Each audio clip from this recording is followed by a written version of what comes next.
Disclaimer. This podcast was recorded back at December 18th, 2019, a week before Christmas. Yes, I know it's January. I'm late. I'm sorry. Please forgive me.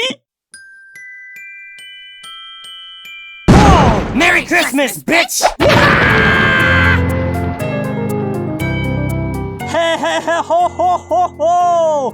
Hello, everybody! Welcome to DarkAbridgerEX's podcast, where we talk a little about life, shows, animes, movies, games, and some questions, and voice acting, improv, and keep you updated on what's going on. I'm your host, Dante, the DarkAbridgerEX, and I apparently have a terrible accent, but today we have a guest, and her name is... DIZ! And then we also have... Honk! That's right, ladies and gentlemen. I'm gonna stop with this fucking accent. We have him. Introduce yourself. So, guys, it's Honoka. Yeah, it's our Honoka. I'm trying to figure out what we were supposed to address you as. Oh yeah, it's me, your friendly neighborhood quality content maker. IHazAVoice. There we are. IHazAVoice. So, he's our second guest today. Special Christmas episode. Yeah! Christmas! Woo! So, Voice-kun, tell us a little bit about yourselves. How'd you get involved with me? What's your relationship with me? What do you do for a living? Tell us all these things, and also provide your social security number. Where should I begin? Well, like many of those young folks out there starting in voice acting, I started with cringy chorus battles. Okay, boomer. But yeah, Oh, yeah. Oh, So first I was involved in some really bad chorus battles to get me started in like voice work, like getting to know interfaces, hardware, and all that. After I gained a bit more confidence in my ability, I started looking around for fan-based projects, and that's where I met Koji. I tried out for one of his Love Live groups, and I made it as his Nozomi. That was also where I inadvertently met Dante. At the time, I was already a fan of Dante because I've seen his stuff before, but I did not recognize DarkAbridgerEX in the Umi section. It wasn't until we produced our first collab song with Koji, which is beautiful, by the way.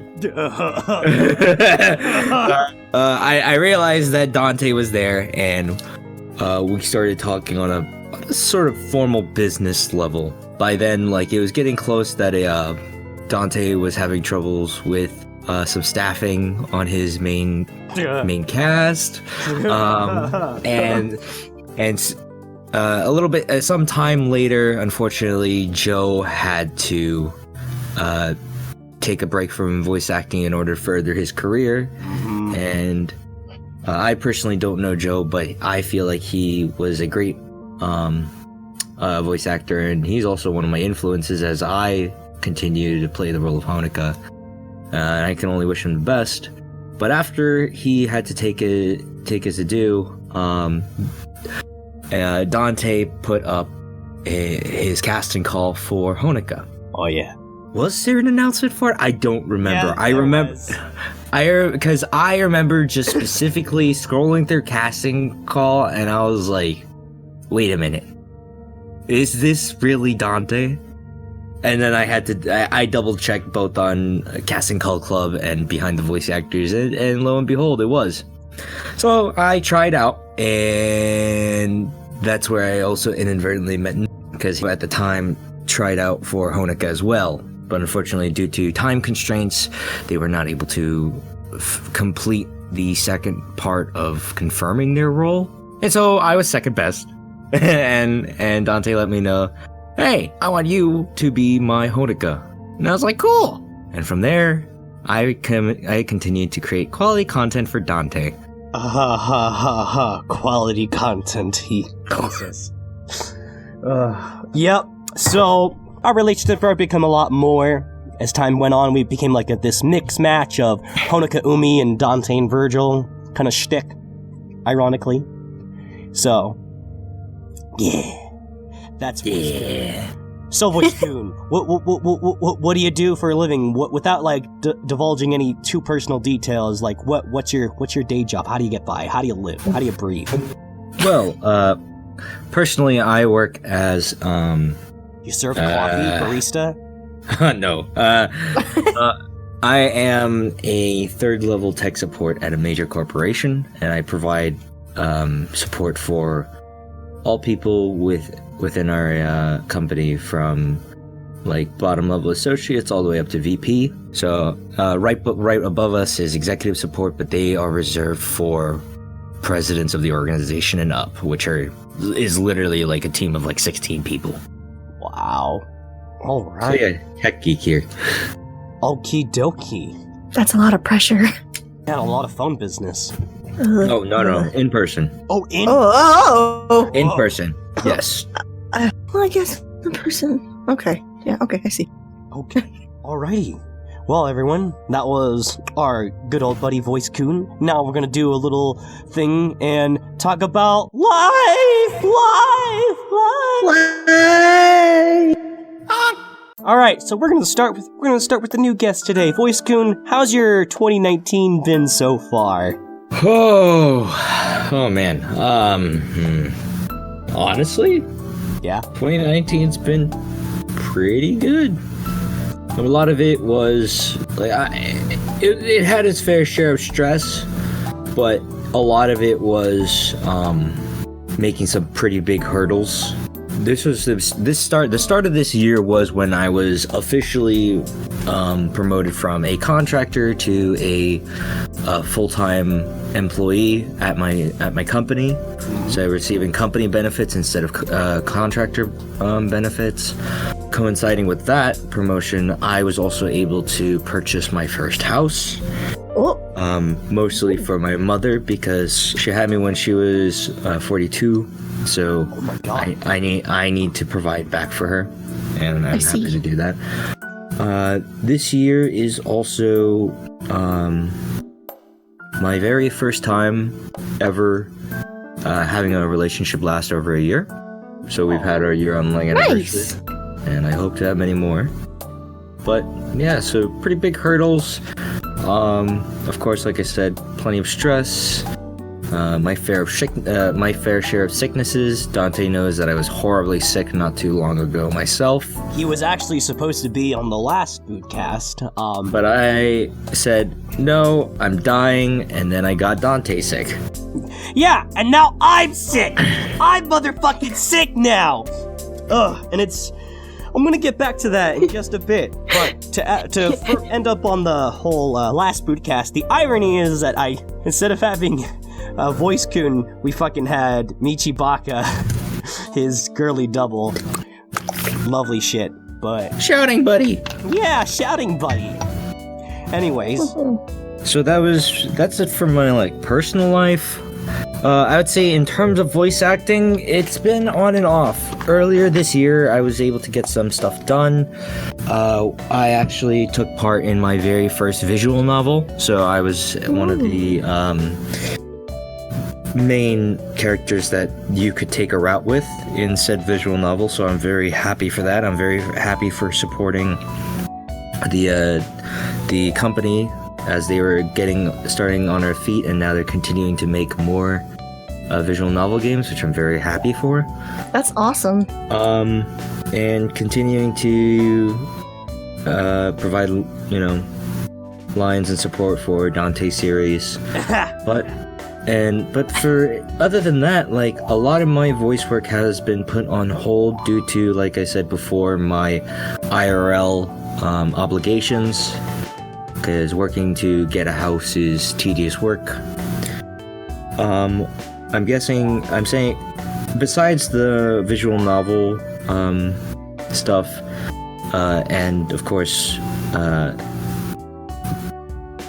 our GM18 content, voice work for me personally in 2019 is a bit on and off, and I'm only hoping to squeeze out a voice reel for this year before the end of the year.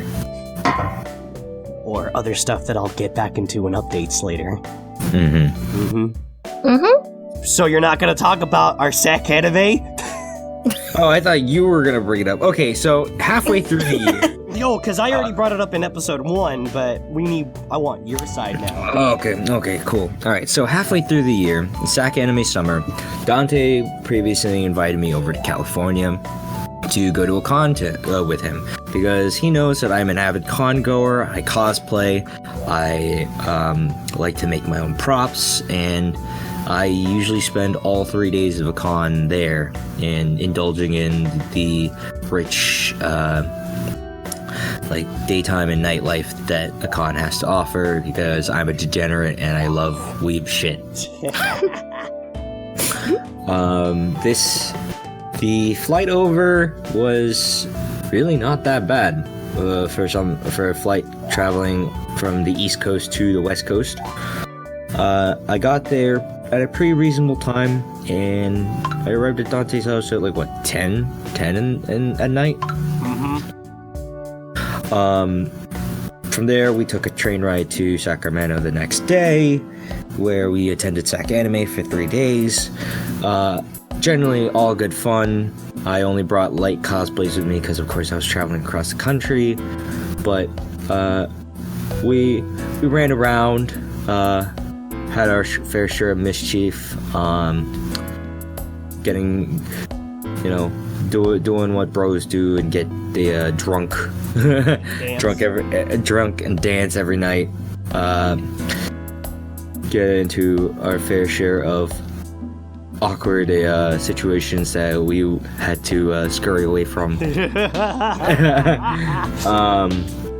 And we got to meet a fair number of interesting people, so it was fun, very fun. Oh yeah, I think I already briefly I did mention all the specific details, we did the fucking voice acting thing and you fucking dominated it. Yes, so there was a voice acting panel presented by I forgot the guy's name because I'm getting him mixed up with a different voice actor. He has done a lot of stuff for the games and animes that you all may recognize very easily.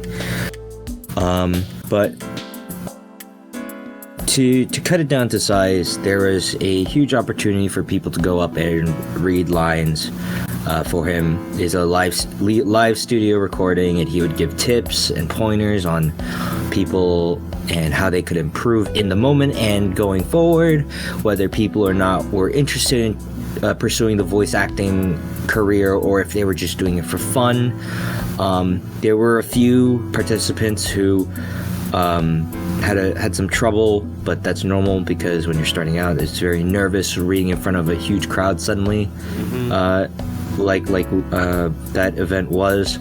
Dante and I also volunteered, of course, and unfortunately Dante was stuck with some very generic soldier lines that I feel like didn't show off his full potential, because the lines that I received were lines that I know that both he and I could excel in. And when he got those lines, he fucking... In fact, because the lines that I was given were very familiar, I just busted out what I was comfortable with, and I was told that my quality was stellar. I didn't have really any criticisms, rather I was used as an example, and the person leading the event told me that I should really seriously start getting into recording. With that said, and that I am not moving to the West Coast anytime soon, I don't have any desire to give up my job just yet. So I'm perfectly happy upgrading my setup at home, and I intend to do so and continue just doing what I want to do in terms of voice acting projects until people decide to take notice of me. Yeah. So we had that fun little thing going on. We did some fucking foam sword fighting. Oh my god, and the staff did not play fair. Staff does not play fair. Remember that, kids. If you ever are in any combat simulation, event where you're going up against staff cheats. Staff cheats. We had this whole, training going on before we took up the swords and shit, and fucking, they taught us, this is where you stab, this is where you slash, and if you get this... Don't hit the head. Don't hit the head, and I get hit in the fucking head, and then... First thing staff does is try to whap you upside the head, so you can't fight. And then the fucking, there was, what Voice-kun is specifically talking about was this, near the end of the fucking, session before they had to close down, they had all staff versus everybody in the room, and fucking Voice-kun, I stood on the side, because I was already, by that point, I already got whacked in the head where my ear got ruptured, and I was just kind of done for the day, and so I watched everyone charge at each other, and Voice-kun had legitimately taken out the staff member, but they're just nah, you're dead. I'm okay. Yeah.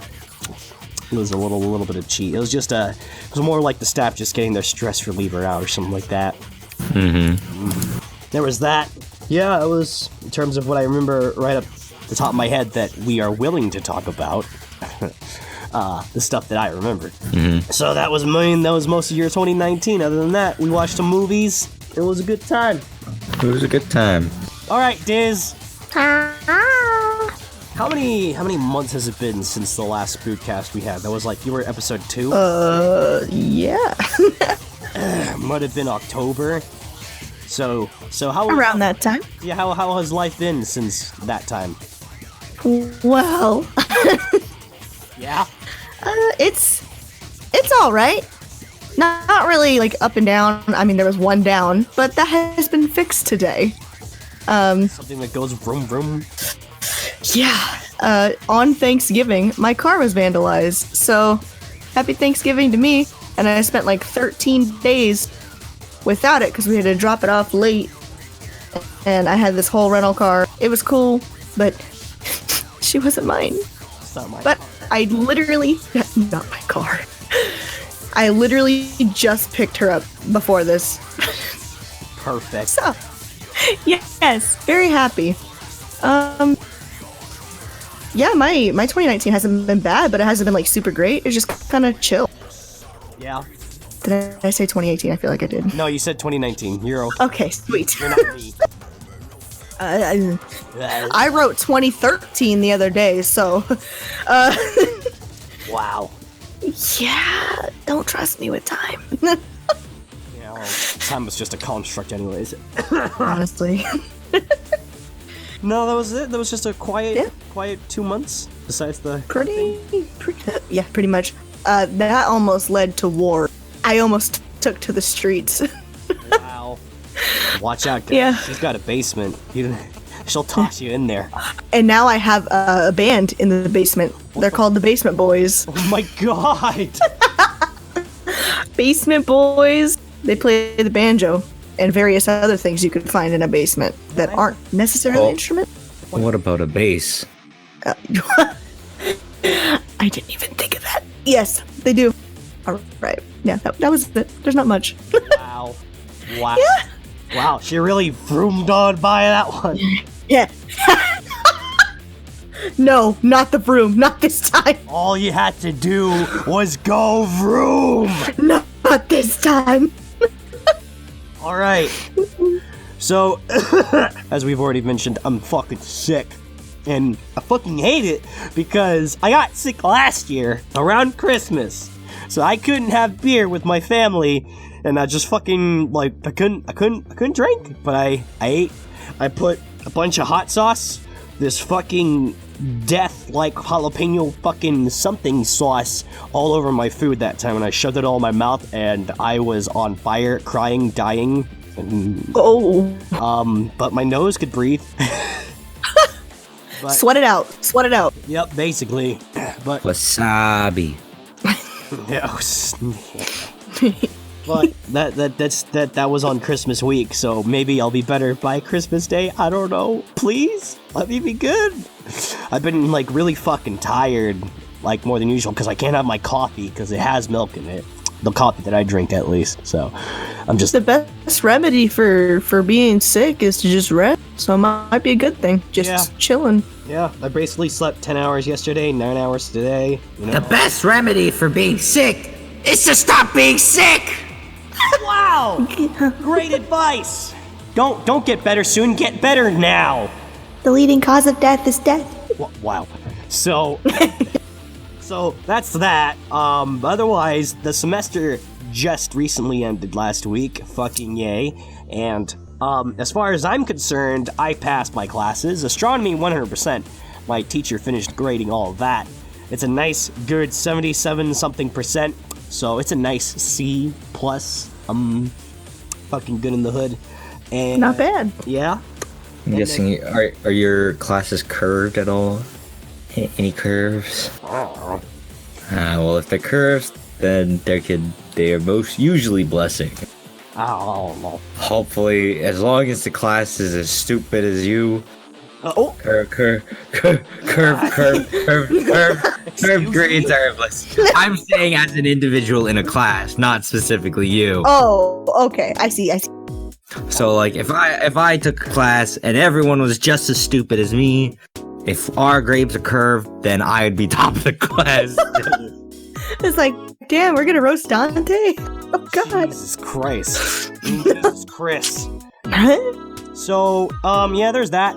Biology grade has yet to come in, but she just recently graded our, like, exam, and I got, like, 60-something out of 80, so, I think it was what I calculated to be as good as I need to stay in the 70, but she still needs to grade, like, this post-assessment thing. She gave us this pre-assessment with, like, 10 questions to see what we already know, and then she gives us those same questions after we've been taught everything to answer, so we already have the answers, so basically all we have to do is just remember what to fucking write, and that'd be the end. No matter what my grade is, as long as it's not too fucking low, I'm gonna pass the class. So I'm just like, good, because I did not like waking up at 10 o'clock in the fucking morning, going to this class, and having to deal with the stupid jock asshole. Oh, him. Yeah, him, and just to fucking fail this class. This class Where's his car? I'll bust his mirror. Oh my god. I think I already mentioned this last Spoodcast, but I was this close to kicking his butt. I really wanted to, like, do some kind of prank at him to fucking get at him, but I never did. Darn it. Oh, don't worry. I take next time. Classes. Yeah, unfortunately next I couldn't time, take Dante. online. It was a mandatory lab, so I had to physically. Science. Yeah, that's the one I'm holding off on. I did all that, and the second lab exam happened, and I still got as worse as a grade as I did last time. Oh. It was basically 25 out of 50. I didn't study for that one, like, too much, and everyone else did, but that's probably because no matter what I got in my lab, I was still gonna pass the class anyway, so I was just like, fuck it. Yeah. You know. Understandable. My love life for that class, I confess to the first crush I had, and she was really cool about it. Way better than what I dealt with last time. She was just like, oh yeah, I'm cool with that. Like, you know, she's like this really chill and straightforward kind of girl, so that wasn't like as bad as, was that all you wanted to talk about? Fuck it. Oh no. Oof. Oh yeah. Big oof. I don't remember if I told you about that story, Voice-kun, but that happened. I talked about that last Spoodcast with the coworker I had a crush on and confessed to. But we'll actually get back on that because there's more to that story. Ooh. Dante, I'll call the basement boys if you need help. They double as mercenaries. So, there I confessed to her, and then I confessed to this other one who I got grouped with, and, you know, she took it really well. She was like, oh, that's so sweet of you, that's nice of you. And I was like, yeah, you just seem like a fun person. I am a fun person. I'm just like... she's one of those bubbly persons, you know? That's adorable. Yep. I don't even know her, and she just sounds cute. Yeah. Although she is one of those bubbly girls that's also into the Jonas Brothers, but, you know, what you gonna do? What you gonna do? I'm just here for a good time. But she has a boyfriend for like 3 years, so it was just like, whatever, man. I just wanted to let you know that I was attracted to you. Bada boom, bada bing. Yeah, no harm in letting someone know. Yep. And then I never got to really tell the other person. This other person I didn't talk to as much, so I couldn't tell her. And then the last one that I wanted to was definitely 100% did not like me. I figured her out right away. Like, she was really passive, but I fucking figured it out. One time, I was making jokes and a guy was like, oh, this guy's pretty funny. And I was like, I don't think she would agree. And she fucking said, I fucking hate you, Dante. And she's like, oh, that's in line. I was supposed to say it in my show. I'm like, oh yeah, because she plays this New Yorker girl who goes to Kansas or some fucking Texan place to go stop her sister from getting married to some dude over there. She wanted to it's like this whole play that she did. Kentucky, that's the name of the play. So I go to see Kentucky because I wanted to support her as an actor to another actress, and not once did I hear the word, I hate you. I'm like, so you lied to me. I'm off. You lied to me. And when I sent her a text message of like, good job, I cried because the play was actually pretty good. Touched a little bit close to home with some of that shit. And then she didn't say anything. I'm like, wow. So there was that. So I'm like, oh well, good riddance. Good knowing you. There was all that. So work-wise, man, these past 3 or 4 weeks have been, because it's just like, because we started losing a lot of like dishwashers left and right. Because fucking some people are just being shit, or some people prematurely fired other people. You know, shit's going down, and there's a whole reformation, and I'm kind of taking the short end of the stick of it, because lately on the weekends, there's only been 2 dishwashers, and that means we're leaving the fucking place at 4 o'clock at the latest. Mm-hmm. Usually it's at 4 o'clock, so I'm just like stressing out, because I'm like, bruh, I just want to be out at 3, like an hour after we finish, not 2 hours, man. But I've been holding my tongue because we were going to start transitioning me to be a server, and it's going on right now. I was doing some training last week, doing some alcohol surf safe training, and I actually got on the floor Monday before my sickness really started to like kick the fuck in. Depending on how I'm doing tomorrow, I'll do some more tomorrow, but I still have to do dishwashing on the weekend. Host Dante. But they've been giving me some help last week. Some guy came out and we got done in an hour, and I was like fucking relieved as fuck. I'll come help you. Yeah, please. Thanks. On my way. Fucking just tired of it, man. I'm just tired. I'm a dish beast. I mean, look out. I can get the job done. Like I took like 2 double shots of espresso, 2 different periods of time, and I was like zip-zapping, fucking sliding. Do you have a fancy dishwashing machine? Are you? So we have 2 dishwashing sinks. We have a 3-compartment one, and then we have a conveyor belt one.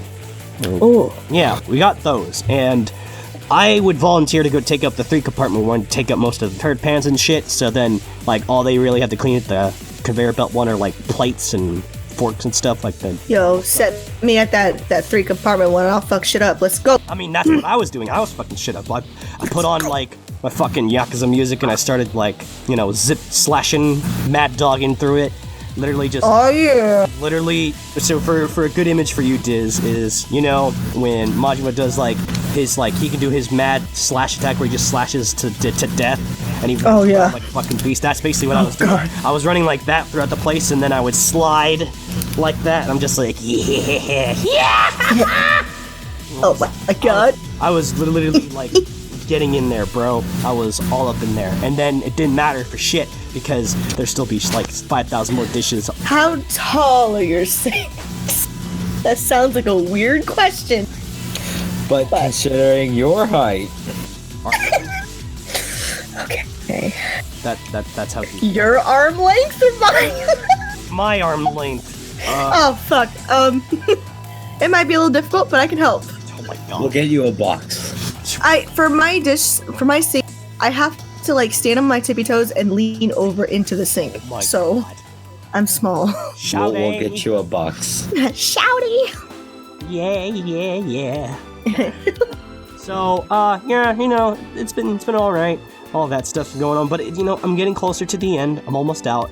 But, you know, it's been alright because, people are feeding me food. I like food. I get free food, and my boss was telling me even when I go to server, they should still give me food free food because I've been putting up with that shit for like weeks now. And I'm just like, this guy? I really like this guy. You need to get him free food no matter what. I'm like, oh, thank you. Even though, like, on the first day of training, he fucking, like, arm locked me, and he's like, you son of a bitch! You fucking leaving me! I'm like, I'm sorry! It was when he tried, like, taking a chair and just, like, shoving it in my face, I'm like... That's how you know he's trustworthy. Yeah. So, he's gonna miss me for sure, but I'll still be around town. And then, fucking the girl, okay? This is about to get fucking wild up in here. So last Spoodcast I talked about this girl who was like radiant as the sun, I thought she was pretty, pretty trustworthy more than like the other girls, because like if they're hot, then I don't trust them. If they're pretty, I can trust them a little more. And then, I was like getting all fumbled up and shit, and I couldn't do anything. I was like getting distracted by her, so I wanted to confess to her, to get rejected by her, so then I don't have to worry about her anymore. And so I did all that, right? I wrote up the notes, I said the thing, and then like I said, she said, "Is that all you wanted to talk about?" And I got kicked in the dick, man. And it was just like, whoa, man. I wanted to get rejected, but not like this. So I got pretty salty about it. And I mean, I had a good laugh afterwards because, like I said, she came by and she was helping the server carry out some dishes, and then she said, "Is that it?" And then I looked at my coworkers with like a checkered face, and then I fucking laughed my ass off. But then, I've been trying to like passively aggressively like throw shade at her for all that shit. Fucking one day, with the boys. We're talking about admiring other Asian women, and this guy was like, "She's Asian," and I'm like, "She's fake," and she's like, "Why you say that?" And I'm like, "Well, is that all you wanted to talk about?" And she's like, "What are you talking about?" I'm like, "Oh my fucking god, no, you did not forget! What? So I got even more mad and salty, and I'm just like, bruh, what a real dick. She forgot it. Fuck. No, people do that on purpose, right? Pretty sure she did that on purpose. Well, we're about to get to the point of all of that. So I've still been giving her like this passive aggressive like stink eye and stuff, and this nyeh. But then my fucking coworker on Saturday was starting to open up the can of worms about the other side, which was like, I wish he never told me, because then I'd never have to be back where I was. He said, he was explaining something like they were talking about me at one point, because he was talking about how I'm helpful at the dish, and she was starting to bring up just like the whole thing, and she basically what he described was, she's gone her life, not really having the spotlight on her, and so when it did, she didn't know what to fucking do.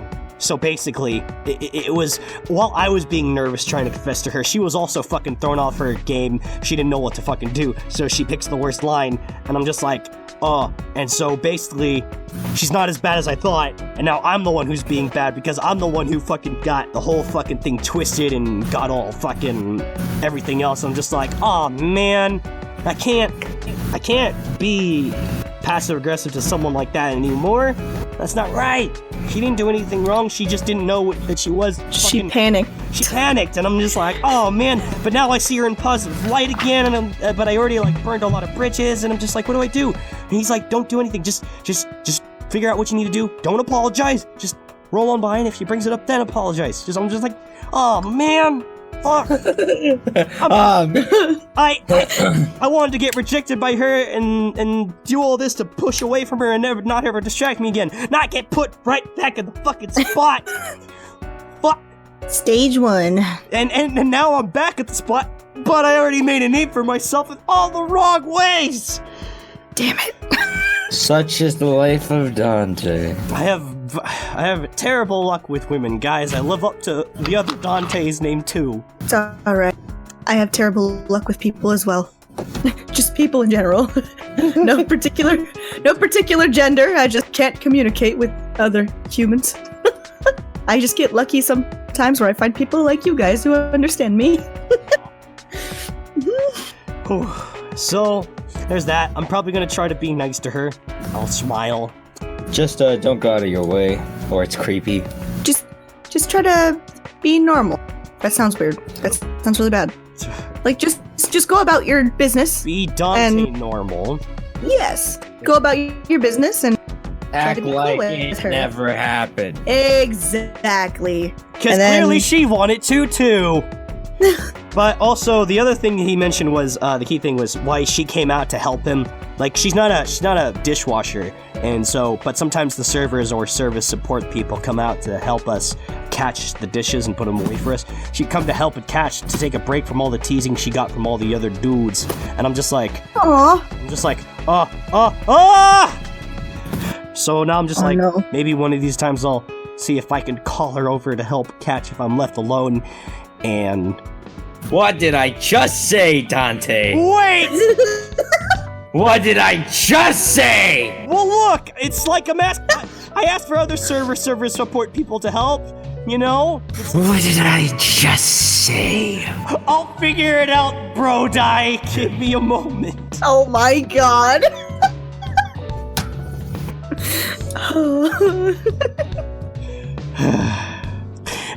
And see, this is why I mentioned that he's my brother figure in life. Okay. Perfect. So, I think that should be most of my current life events for now. And Sacanime is coming up, and a special person's gonna be rolling up in town. Bum bum bum bum. Why did I Give us the sauce. Yeah. So yeah. After that, I was gonna say, oh shit. Oh shit. Ba-da-ba-ba-ba. Oh, Ronald McDonald's coming to Sacanime? What? Oh my god, yeah. Oh, that's right. But I will mention, that way people know what to look forward to next Spookcast, is that we are going to have Ruben Martin! Woo! He's going to be in my neck of the woods. I'm going to bring all my Devil May Cry stuff. I'm going to get that autographed. I'm going to finally wear that fucking coat that Voice-kun got for me. I'm going to wear it. I'm going to wear my fucking black shirt that looks close to the Devil May Cry Dante's shirt. I'm gonna wear my leather pants that I recently got, because that's totally gonna work. Oh, they're badass. Yes. And, well, I mean, I don't have the specific Dante boots, but I have boots. Ta-da! I'll be close as I can get to looking like it. Low effort. It's your brand of Dante. Yeah, it's Dante cosplaying as Dante. Fuck. Dante, brand Dante. Get it today. Ta-da! Ta-da! I'm also thinking of trying to get like that. I sent Voice-kun this, but I wanted to get like this, like, fucking red fur coat that's like, it looks good. I like. Oh shit, pimpin'? Yeah. Pimpin'? I always wanted to have like the opposite color, you know, because my main color is black and red, but Yeah. sometimes you gotta be red and black, like fucking True. like our boy. Is Discord gonna be an asshole and not show it? Well, you can always click Yeah. it. Apparently so. There was one time I went to. Oh, okay. I see. I like it. I went to a clothing store and they had like a leather jacket and it was that nice like dark red and I'm like, I don't have money. Fuck. The struggle is real. It hurt my soul. So, we got that coming up. There's plenty of other guests coming up too, but Ruben's the one that tops the oh yeah, the voice actors for I think Leon and Claire for Resident Evil Remake 2. I'll have to check. It's been a while, and I do need to start doing that because my little friend that's gonna be flying over, that sassy little witch, has been preparing for days, and I've been preparing too. I cleaned my room just so it could. Wait, so when is it? It's gonna be on the very first weekend of January. So 2 Oh, weeks. nice. 2 weeks. Oh my god. Oh my god. God, 2 weeks. Oh my god. In 2 weeks, she's gonna be already in this room. I don't know what it's like. Bruh. Big Bruh. mood. Fuck. So, yeah, that's gonna be upcoming life events. But that's enough about life. Why don't we talk about some shows, anime, and movies? And more. So Voice-kun, tell me about the tell me about any like key show, animes, or movies you've watched this year that stuck out. Oh man, okay. So this year has really been a dead point. Really? On anime for me. I've read a few mangas, but they were like starter mangas, and they haven't really picked up any traction yet. I have recently, because this is partially related to games, I have started the brand new Pokemon series, and I am loving it. It is absolutely adorable. It is very wholesome, and I just can't stop watching it, despite all the changes that they made to the Pokemon backstory with this new series. Huh. Oh, right, that's right. Pokemon also has like manga itself. Yep. That was pretty much it. You didn't really watch much stuff. Yeah, not really. Oh, okay. Yeah, definitely it was more towards Reading. Games and anime games rather than actual anime. Well, I guess we know who's going to be talking about games. Yeah. All right, Diz, what have you watched since last Spoodcast? Nothing. Do cutscenes count? Because I've watched a lot. Cutscenes of what? You know what. No! We'll talk about that in games. You're right. Yeah, I mean, when I go to sleep, I put Parks and Rec on, but I don't actually watch it. I just kind of listen. Corey in the House, best anime. Absolutely. Oh my god. A man of culture, I see. What am I gonna do with you two? Love us. I'm not much of a watcher. I'm really not. Wait. Huh? I don't watch many things. There you go. Hello? Hello? Okay. Well, I guess I'll take the wheel here. It's up to you. So, I finished watching Friends. And my god, like, I can't believe it took me 2.5-ish months to get through 10 seasons, and oh man. It's alright to cry. You still have my acapella Friends intro, don't you? That Oh my god, that's right, you made that! Oh god, it's gotta be in there somewhere in the downloads folder. Oh god. But yeah, it was a journey.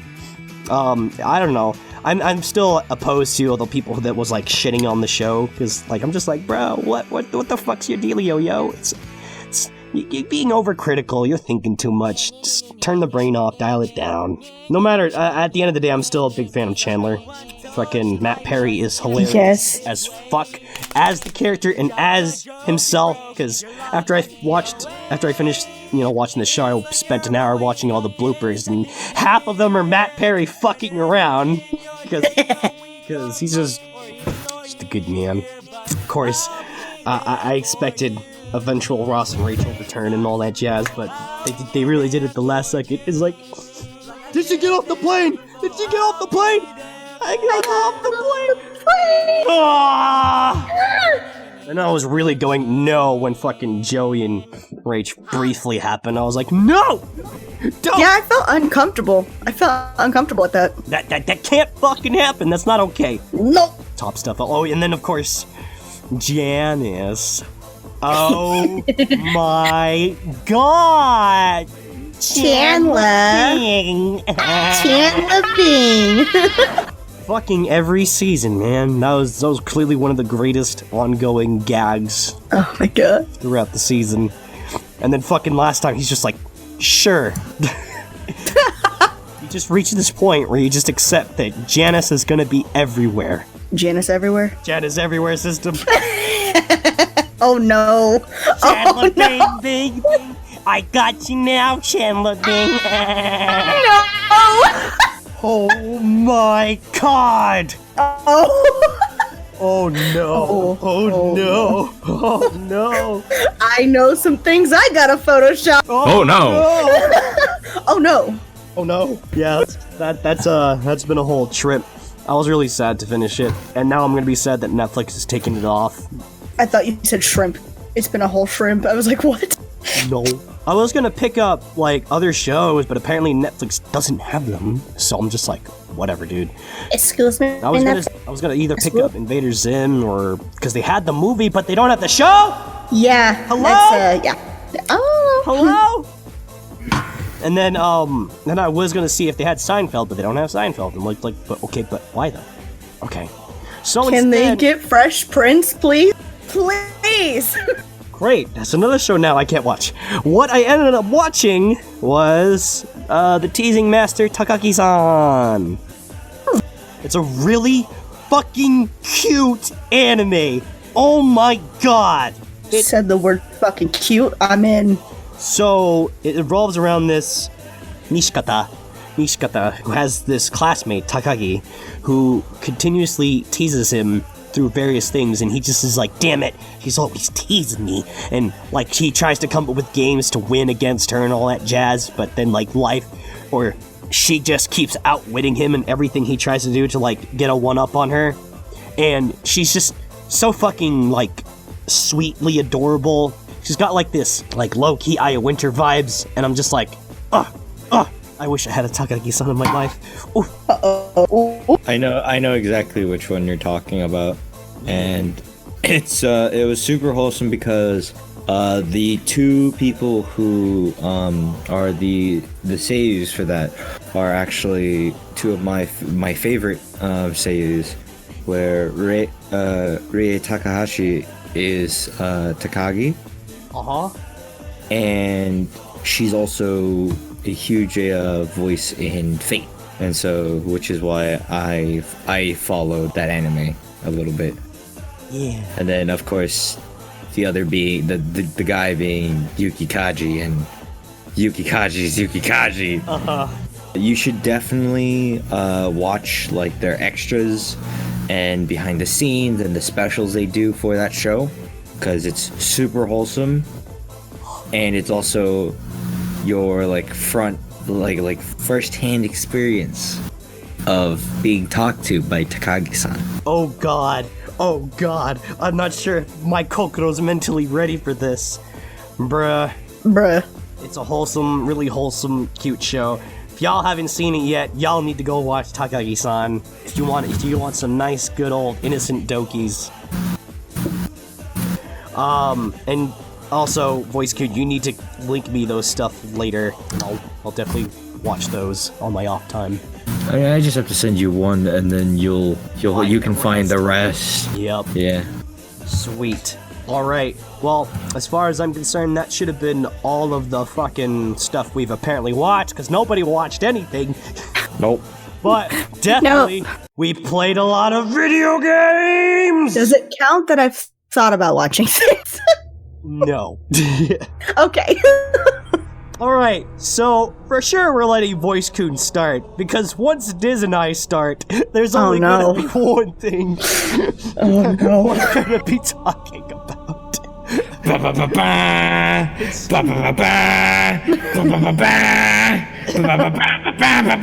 Halo's out.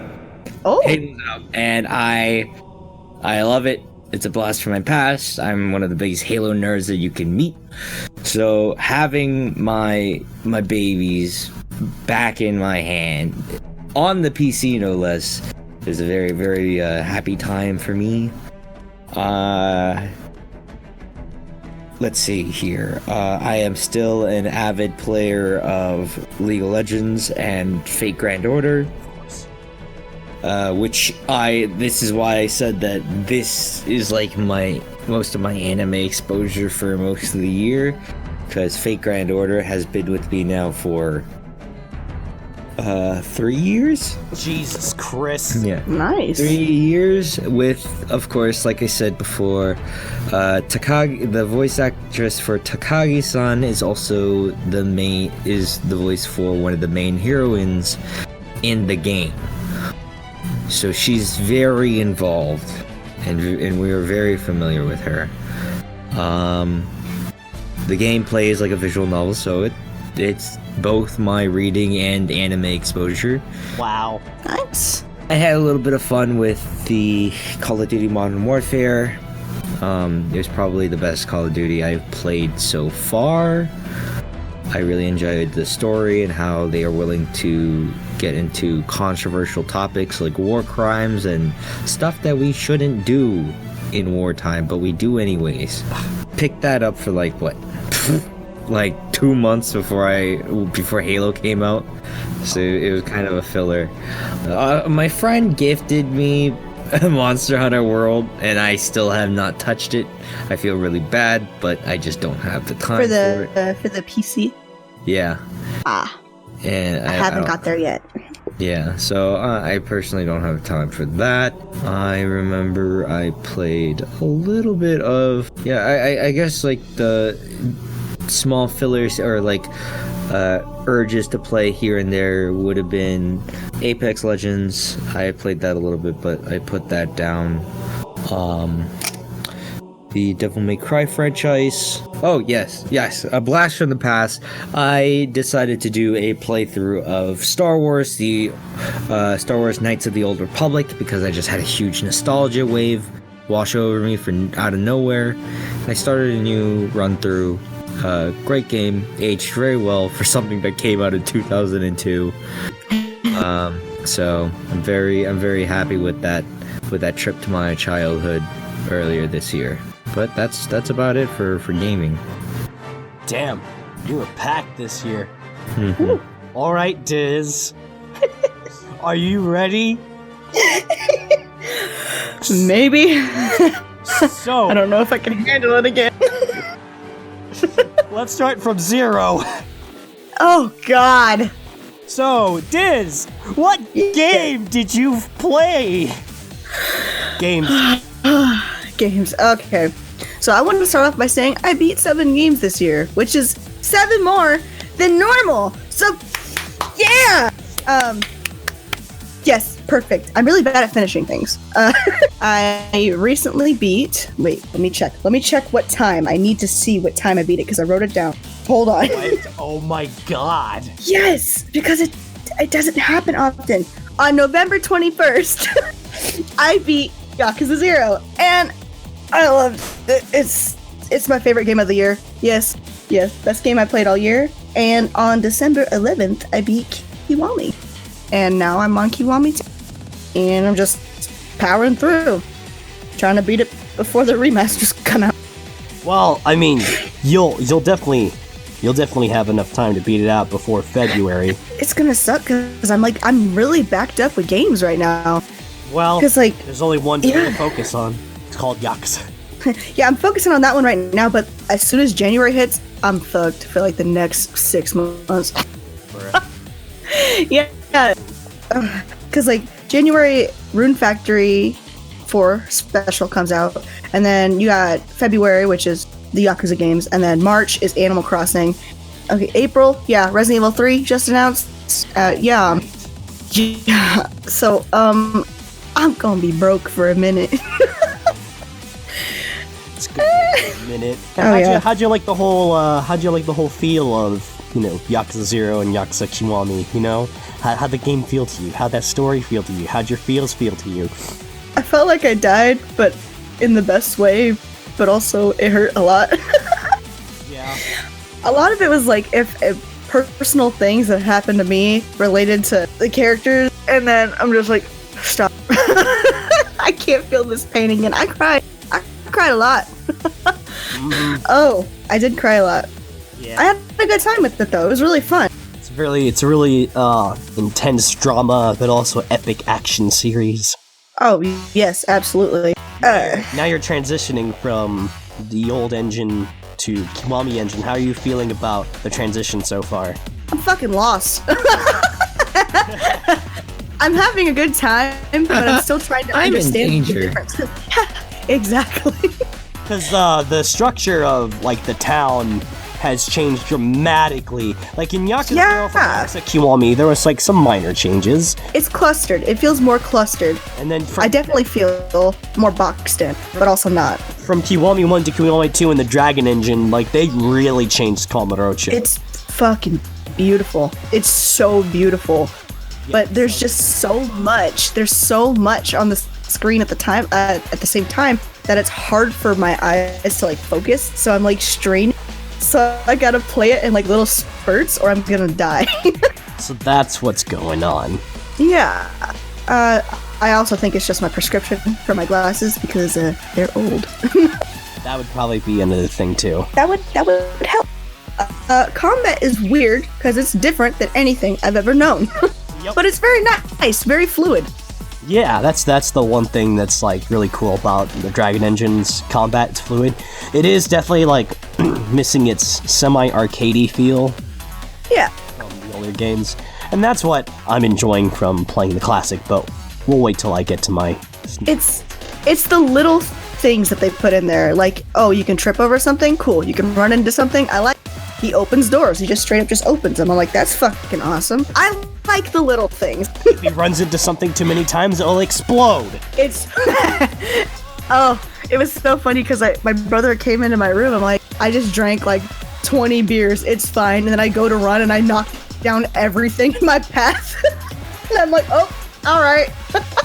There's this office building on Tenkaichi Street that you can go into, and I just started repeatedly like, oh, I'm sorry, and I kept running to a desk, and then it exploded, and I'm like, whoa, Katie is the motherfucking juggernaut, bitch! And I just destroyed everything in that office, just because I could. I like that when you're drunk, it has more of an effect.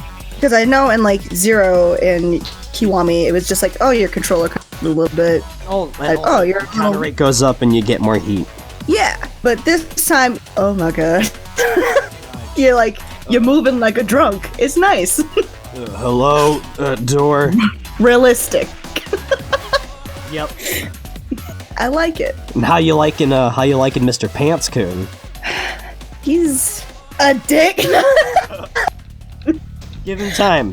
Oh god. You're gonna see why. I was like, Zach, you prioritizing over Kuze is gonna be nothing compared to Pants-kun. Every time I think of Kuze, I just think of Zach.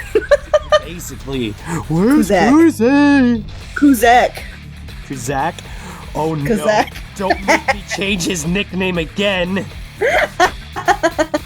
Ooh, that's gonna be something. But yeah. You're gonna find out he's a really cool rival. Also, in case you haven't noticed, that he does have a contrasting like style compared to Kiryu. Yeah. Oh, one thing that I like. One thing that I really like is, okay, I know back when I was playing, I don't remember if it was Zero or Kiwami, but we were on the skills screen and you showed me the one for Kiwami 2 and I'm like, whoa, that's weird. Well, I actually really like it now. I like it, how it's like split up into stuff. I think that's interesting. It does, like, I don't know, streamline. I don't know, it feels more organized. Yeah. And my brain likes that. Yeah. Because meanwhile, like, in Zero and Kiwami's, it was just like a circle-y, like, what? Kind of What? What connects to what? Where can I go next? Kind of thing. Yeah. My only beef is just the whole experience points that you need to have to get them. You know what I mean? Yeah, I feel that. Well, nothing that the menu that I provided you can't fix once you just have them. Oh, yeah. And just keep dining there over and over and over. Also, I can't stop Cabaret. I did last night. I did self-control, kind of. But you're you're really gonna have to hold it off, because there's gonna be some stories you want to get for some girls. I got it. I told myself no more after the one club that I just beat, but no more. You're done. I'd say up to chapter 10 or 13, but I say 10, maybe. 10-ish. We'll see. Because the 13 one I didn't really care about, but yeah. So there's all that. Well, yeah, it's definitely fun. I hate the fucking narrator guy, because he's just so. I don't pay attention to him. I pretend like he's not there. Something happens, which I won't spoil. Later on, it becomes a little more bearable. I can handle that. You'll find out why, and you'll love why. That's that. But you haven't unlocked a Majima saga yet, have you? Well, story-wise, I think I have to do something with him right now. Oh, but I haven't got there. So, okay. I think it's once after you encounter Majima in the game that you'll get your first chapter out of 3 for Majima Saga. So look forward to that, because that's gonna cure your depression. Oh god, I hope so. If it doesn't, then I don't fucking know what will. Yeah, I don't know. Depression's a bitch, man. So, I'm adjusting to combat. Combat's weird. yeah, combat's a little bit hard to get used to at first, but I don't know. I think really all that I remember doing is always doing a double finisher, because that's just... I think once I get the training stuff down, I think I'll be good. Because Yeah. I kind of feel limited. I feel a little bit limited, but it's literally the start of the game, so you're gonna feel limited. Yeah. What it is. And I really feel like I used a lot of finishing holds, like, you know, where you press circle after you hit triangle to throw an enemy. It's not the same like the old games, but it still does a lot of, like, crowd control or whatever. I laughed my ass off because, okay, the way I had the camera, Kiryu threw the guy at the camera and all you heard was, ah! And then he died. I started laughing so hard. I don't know why it was so funny, but it was perfect. I mean, you could definitely throw a crowd at a crowd and call it crowd control, so... Perfect, yeah. Yeah. I think one of the things I really love is the fact that the heat meter is a lot more, like, accessible. Because, like, in the every other game, it's like, you charge up your meter, you use a bit of the meter, and then you have to, like, regain up to that meter to, like, build it up, and if you don't do things, it'll slowly go down. In Kiwami, they stopped making it go down and you do nothing. But in Kiwami 2, it's just like, if you fill up this much, you'll use that. That heat action will take that much of the bar. I'm like, okay, that's great. So if you have, like, 10 bars, you can do 10 heat actions before you're out. Ta-da! And Who wants to get fucked up today? No. yeah. So then, like, when you're at Sultan Bordi and you're by the river, you're just like, and you go in the river, and you go in the river, and you especially go in the river. Get over here. By the way, when you're on the bridge, the fucking big circly one, go throw a guy off the bridge. You'll love it. You'll thank me later. I definitely like that it feels like Kiryu's in a constant state of confusion. It makes me happy. I don't know why. It just does. He's just like, what? What's happening?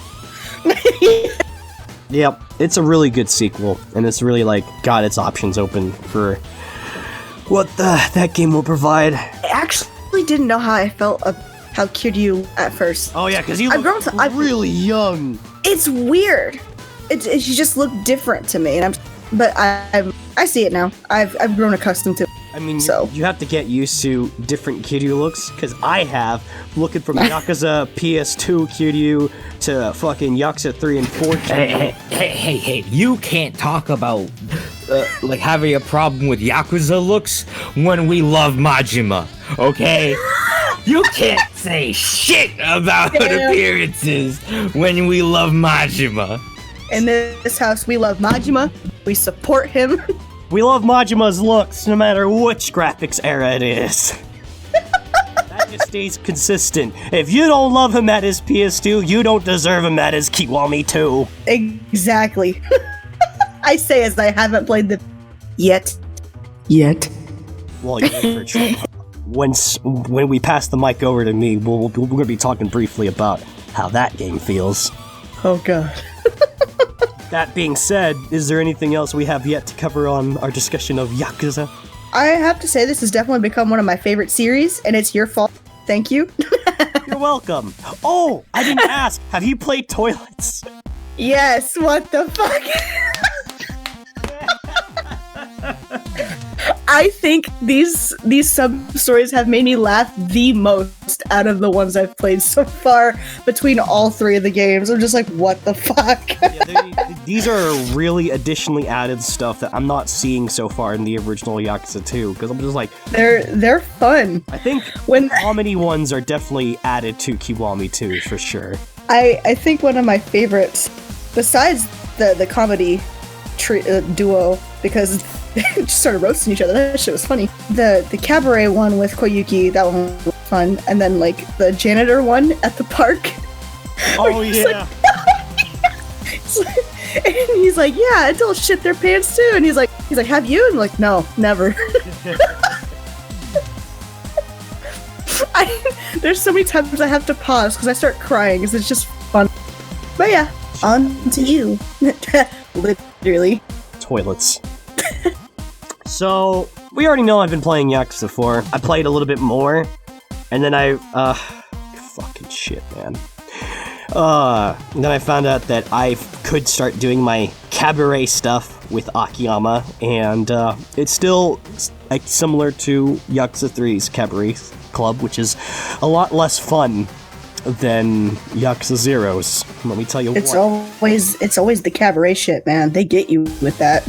Like, I don't know. It's different than like Yakuza 3's. I felt like in Yakuza 3's, the 5 women you have to deal with have like different stats. So like if you put the same clothes on a different girl, it's not going to be the same. Where if you put it on a different girl. So that was one thing. So then for that game, it was like a matter of figuring out which the best combo that will suit all the requirements of refined, gorgeous, cute, and I don't remember what the 4th one was. So that was one thing, and it was cool when you figured it out.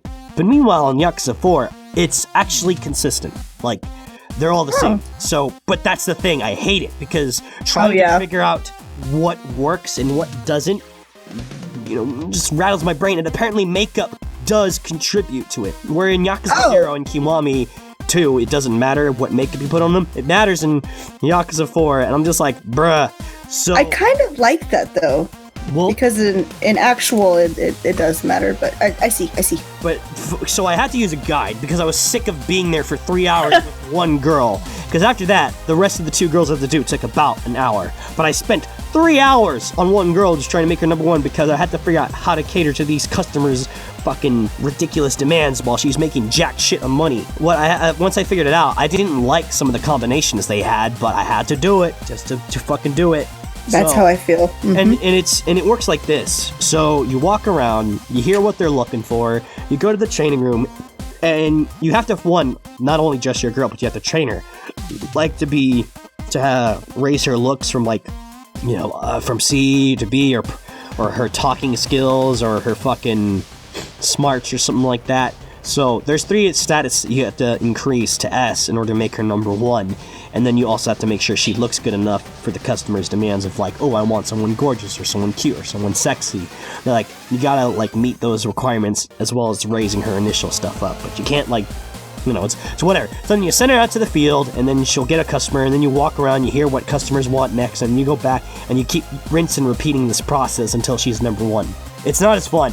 That doesn't sound as fun. I mean, the only real benefits is, sometimes when you have your girl, maximum motivation and not stressed out, and then she's got, the requirements customers need, you get, a nice little cute cinematic of her, doing quality customer service.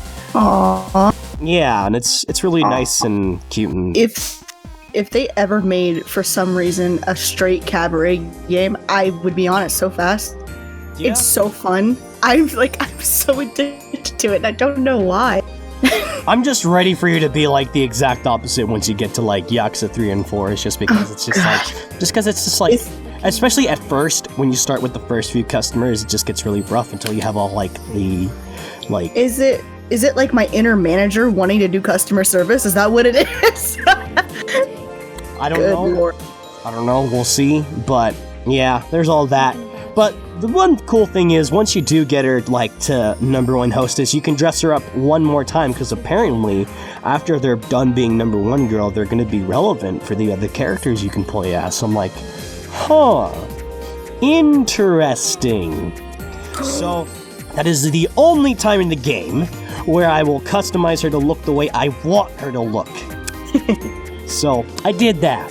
I had one girl with a ponytail, and then I had one girl with Nani look-alike style, because her name was something with Nanami, and then I called her Nanana or something. I don't remember. Oh my god. I don't remember, but we made her look like Nami.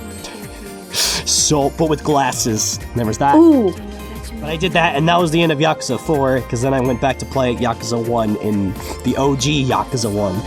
OG. So when I got to the cabaret, and I made a little bit of money, I immediately input your training of the triple S, but I'm struggling with Koyuki, because I can get double S, and then I can get A on the final one, but I can't figure out how to maneuver it, so it's all S.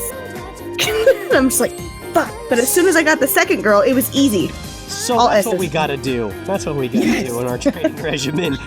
We got Because it's like elegant, cute, and then funny, but it's like SS and then A, and I'm like, come on, we gotta raise that funny. But every time I try to raise the funny, it'll knock down the other one, and I'm like, okay, all right. And then I try to do something else, I'm like, oh, I fucked this all up. Go back, backspace. I'll take a look and see what I did later after the Spootcast, and we'll see how we can make your girl number one. All right. Now, That's all I want to say. So, Number one. So Yakuza 1, the OG with the with the English dub. Oh God. Fuck you! English dub. Excuse you? No. Fuck you! Or Kill this arrogant motherfucker! Oh my God. oh yeah, and then fucking Majima. Stupid! Fucking motherfucker! This is the part where you're supposed to laugh! Laugh, you stupid motherfucker! Oh my God. Yep. When he runs over into the fucking soap land, god damn it. Instead of like that, like, oh, let's see, get a good noise out of that, he's like, let's fuck this shit up! I feel that. That's me whenever I go into work. Also, are we not gonna talk about the fact that Majima fucking leaps on Kiryu and punches through the fucking floor? I'm just like, wow, he took lessons from Alano there. Oh yeah. Oh my God. That was some... Whenever you talk about that one, I just think got a blast. That's all I think. Oh my God. All I fucking think. Okay, so reason why she's saying that is because the voice actress for Jimmy Neutron voices Honoka, the main girl in there, and then also the girlfriend to one of the side characters, Kyoko. And I remember, like, you really hear it, and she's like, What about Takashi? What are you gonna do with Takashi? oh my God, Oh. Jimmy Neutron. It's so weird, like when I hear her voice otherwise, like, you know, it was all right, and then I hear that, I'm like, fucking, what a game. I started to realize what was going on, because when I was playing Yakuza 2, I was starting to notice that the streets were getting empty again, and I realized why for a good majority of the game, there wasn't any random encounters, minus, like, special story events. It's because I was too strong. Oh. I became, once you leveled your character up or beat a number of guys for a certain bit, they just stop fighting you. They're just like, okay, we ain't... I don't want none. Yeah, you want none of that. He ain't going down. I'm just like, okay, alright. Get off my fucking balls. Oh. So, I just remembered a thing. One of the sub-stories of the guys impersonating Kiryu and Shinji. oh yeah, that. Oh, that really got me all riled up, because it was just like... It made me mad, but then Kiryu's like, oh really? Okay. Whoop their ass, I'm like, ooh, okay. Alright, yep. So yeah, the streets have been cleared, but then, you know, eventually shit started picking up later in the game, near the end of the game, and that's when shit was getting fun. Like, seeing how things originally operated for, like, Komaki's training, like, fucking, to learn how to do his dodge strike, you had to dodge rocks he threw at you. Oh. Really fucking fast, and then strike him at the same time, just like, okay. But, like, learning all the parries didn't really matter too much, because then, like, I barely did them as much as I would actually do in-game. Because, like, the window struggle. is way tinier than Kiwami's. Like, I struggle with parries. the Tiger Across Drop was all. easier to do in Kiwami by, like, a far stretch compared to, like, original. There's only, like, a few attacks that I can read right away that I know when I can do the Tiger Drop, and when I did it, that's cool. But, like, trying to do the other parry where he'd fucking knees them, I'm just like, I would love to do that more, but I have no idea when I can fucking do that. The only real parry I can do is the blocking one where he knocks him back, and that was pretty cool. I do the knee one a lot. It's good. It's really good. You're really Very good. for, like, Yakuza 3, because like I said. So, there's all of that going on, and then, like, I don't know, everything is a lot, bosses are way easier in OG than in Kiwami, because there's like, Bless.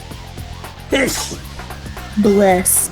I'm a dying breed, because there's just, like, some extra gimmicks, like, in the final boss's case, all the fucking guns shooting at you, if you don't have your fucking amulet, you're gonna keep suffering the whole bullet stun animation Kitty has to do. Oh no. But meanwhile, in like OG, it's just like, alright, just go to this one part of the stage where you won't get shot, just keep doing this and doing that, chase after the boss, kill him, whatever. After you told me and Kiwami to make sure I have that thing, I'm like, oh, I see. I immediately picked up on it. I was like, Yep. alright. I was locked and loaded. I was ready. I have trained her well for the worst that this game has to offer. And then fucking, yeah, I don't know. I was starting to get around at that point because, like, by the time when you have all the moves and stuff, you know, you really just feel pretty good about it. I didn't get to finish all the cabaret stuff because I was just like, I didn't want to go through 20 hearts. And then I realized, oh, it's only 10 hearts. Great. So I finished the stream where I just finished the game. And then off the game, I was like trying to like do all the girls. But then I realized Honoka is permanently with you. You can't put her down to like wait. And there's no like premium adventure with your save data back in the day. So if you started a premium adventure, it's back at 0. You have nothing. No money, no fucking experience. It's just like your bare bones minimum. Like, what? What the fuck? Okay. What the fuck? No. So. How about we don't do that? Yeah. And then the real final boss in original Yakuza was actually pretty harder compared to Kiwami's. I don't know, maybe it's because he dodged more. And that's the real one thing about, like, fucking OG Yakuza games, is when the enemy dodges, that's when you're just fucked. Because it's like, you know, they block too much in Yakuza 3, but they dodge a shit ton in the OG game, and it's really tedious trying to, like, work around that. But I don't know. There is, like, this sort of feels good when you do feel like you master it. I don't know. Yakuza 1 was pretty alright. Picking up Yakuza 2 was a blast so far, because it's, like, it's a lot more fluid in the combat. Like, it's... I mean, there's still moments where it feels kind of tanky, but Kiryu does have more of a lock-on on people, and also he has the multi-directional attack thing from the get-go. So, like, if you hit the rush button and then you aim the stick backwards towards the other enemy, he'll turn around pretty quickly and go through that like this. Originally in the old games, you hit triangle and you hit backwards to like attack the other enemy, which may not be as quick, but I still do that anyways. Like it's all there. There's some moves that should have been already there that's already there, and it's really helping with like the flow and the combat feel a lot better than originally. And seeing like the evolution of the combat is also pretty cool, just because of like I didn't know that you could pick enemies' legs up from Yakuza 2, because I only played Yakuza 3 where you can do a lot of the picking up. But seeing the death of that game is pretty cool. Also, it's back in Japanese, so I don't have some of the cringy English dubbing moments, or fucking hearing the line You gonna get in my face? Just shut the fuck up! Stupid! Oh fuck! several thousand fucking times. Oh my god. And loading times for getting into battles is much cleaner. Because originally it was like a loading screen and then the battle starts, but now it's like they do a little showing to you and the guys, and then the battle starts, and you can skip it and go straight to fighting if you want. And, it's Oh, nice. It's all really fluid. There's a lot of... Soten Bori feels a lot different. Some of the stuff that was in Kiwami was still in there, so some of the changes make sense, but then like some of the stuff that wasn't in there, and then it wasn't in Zero, made me wonder where the fuck you pulled these fucking like structures from. Where did these buildings come from? Why are they here? I was so confused when I went there in Kiwami 2, and I'm like, wait, what? Hold on. Why does the street zigzag here? How come I can't go to the park? Where Where is the park? Why did That whole back alley doesn't exist. Yeah, that whole like place with all that coffee shop nearby Forshine. What the fuck? Yeah. And then there's the building on the other corner, across from the parking lot, where you can go up there and just check out that shit. And you're just like, what the fuck is this? That wasn't even there in the original as well. I'm just like, what? Y'all just making shit up. No. Unfortunately, they're all relevant buildings, because later in Majima Saga, you're gonna have to go there, or in both, and Kitty's as well. But you'll see. Soon. Excuse me, a burp. Oh my god. Before this spoodcast, I actually finished doing all the cabaret girls in Soten Bori, because, in the original game, you could still go to cabaret clubs, and they're pretty. I posted them in the Discord of the girls that you meet there, and yeah. I have a question. Yes? Can you buy a statue? No. Fuck! Oh, right, speaking of statues and girls, let's talk about that part where Kiryu punched a statue. Just casually, just like... It's it's a social studies field trip. School trip. Yeah, I was just like, oh god. I'm getting in this soap That- really stopping me. That man totally pissed himself. You can't convince me. If I saw a man punch through a statue, I'd pee myself. Especially if it was kind of directed at me as a threat. So, no, I haven't... I know there's managing a cabaret club and then being in a host club yet, but I have not gotten to that work yet, because unlike in Kiwami 2, where you could get a free roam of Kamurocho for a bit before you did some important stuff, in Yakuza 2, they kind of just really restricted you to a certain part of Kamurocho, and then you're already in Sotenbori, and you can't go back to Kamurocho. And I was just like, damn, man. Bruh. I just want to look around, bro. Yeah, I spent a long time looking around. Like, I spent like a good hour just chilling out, looking around. I'm like, It's a new town, new experience. new Yakuza, new me. New Yakuza, who this? Vincent may be gone, but the legend lives on through that fucking gravy photo shoot thing. Oh yeah, I was really confused. I was like, wait, what? It's an interaction with women. It threw me off because like you threw a timer on that. Like this is what you gotta say, and I'm like, no, don't put me on the spot. Please, no, I'll be creepy. No. Well, you kind of have to be to a certain degree. You have to have those. I mean, right you are hands. kind of just taking pictures of. Yeah. So. I mean, I guess it's not that creepy if they're allowing it. Yeah. See, there's consent. Eater ate my husband. Oh my god. That's so awkward. It's awkward. Yeah, but you'll like in Kiwami, there's also tapes you could find that you can bring back to the store and you can watch that to get some experience or learn some new moves and stuff. Can I borrow y'all's VCR real quick? So be on the lookout for that, and I'm on the lookout for that now that I know those exist, because I just got myself a second heat bar. I think that's pretty much what I could say so far about that. And then fighting Ryuji in the OG felt smoother for me, because when I originally fought him in Kiwami 2, I kept getting ragdolled. Because That's the best fucking thing, though. I'm just like, I'm trying to fucking fight this man seriously, but he keeps kicking me and I fly away. Like, I'm trying to be serious. I'm like, alright, I'm gonna whoop this guy's ass, and then I go fly across the screen, and I'm landed in a weird position. I'm like, Oh man, I'm gonna Right. kick so much ass today. I'm gonna kick so much ass today. That's my death noise. No. Yeah. Or like it's like Wow. So much ass. So much ass kicking, so little time.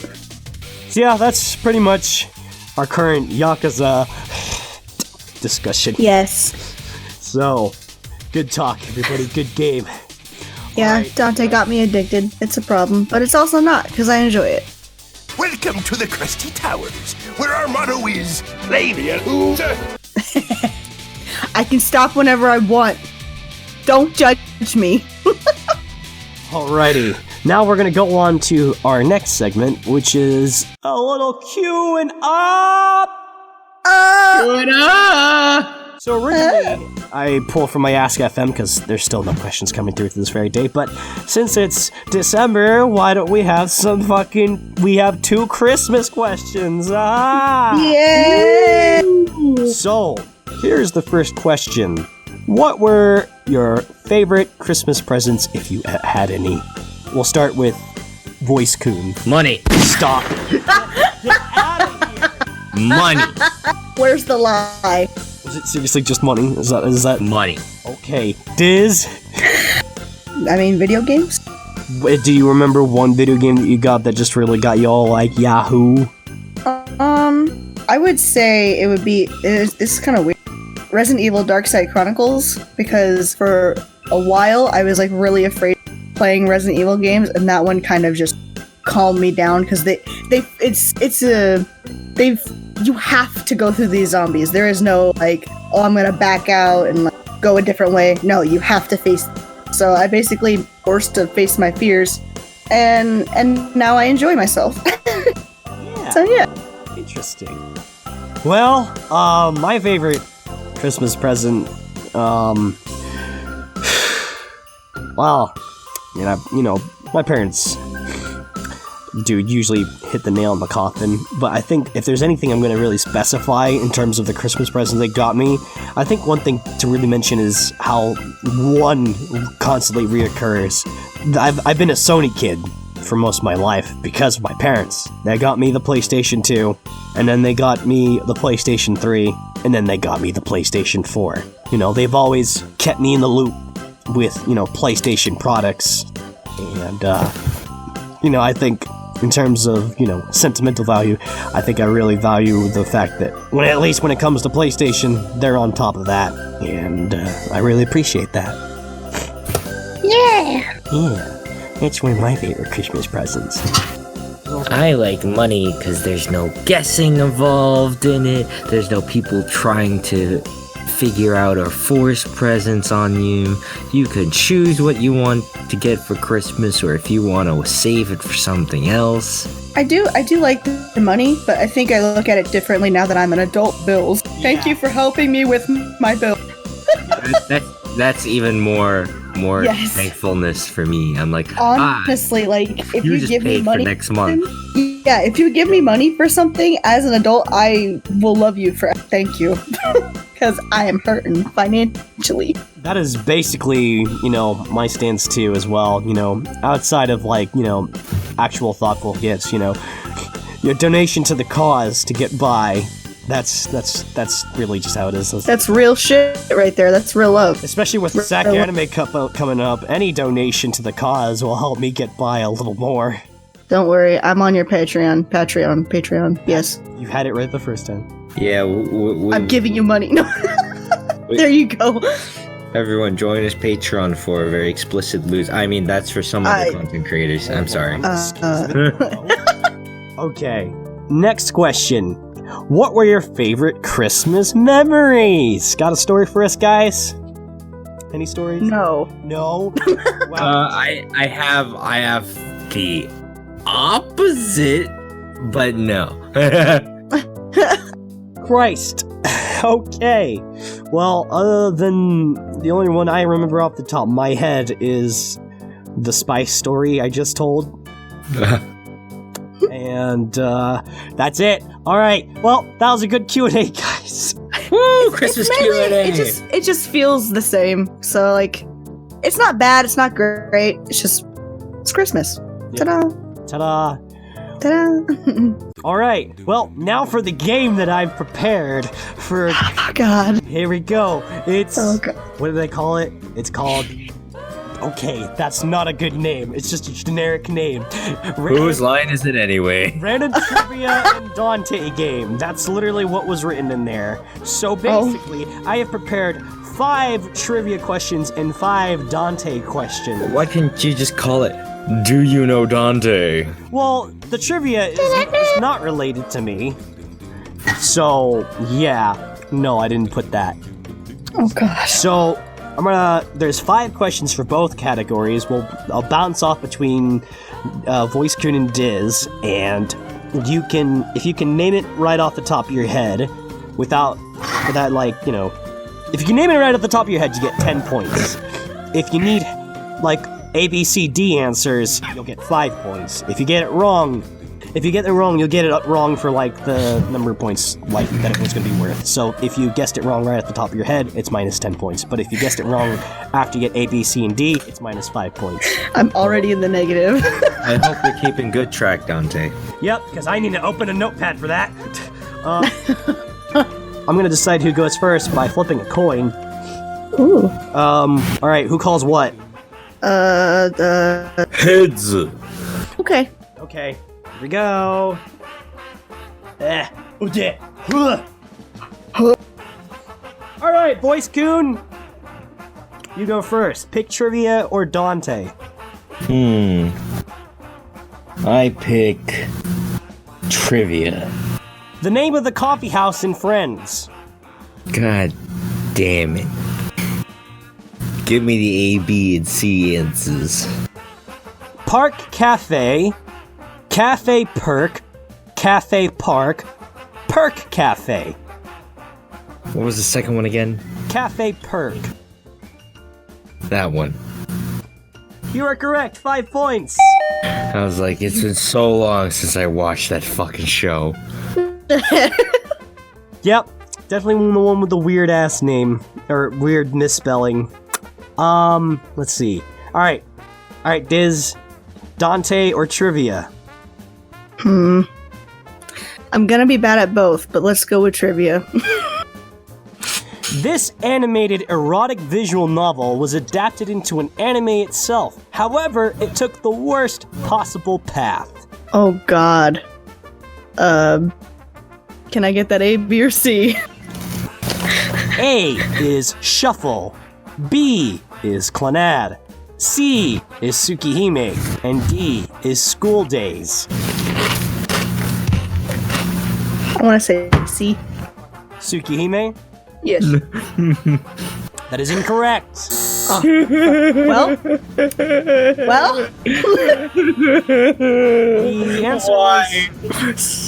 The answer was D, School Days. School Days. See, that was my second one. You would have been right. It was an animated erotic visual novel. Like, it was actually animated, just badly animated.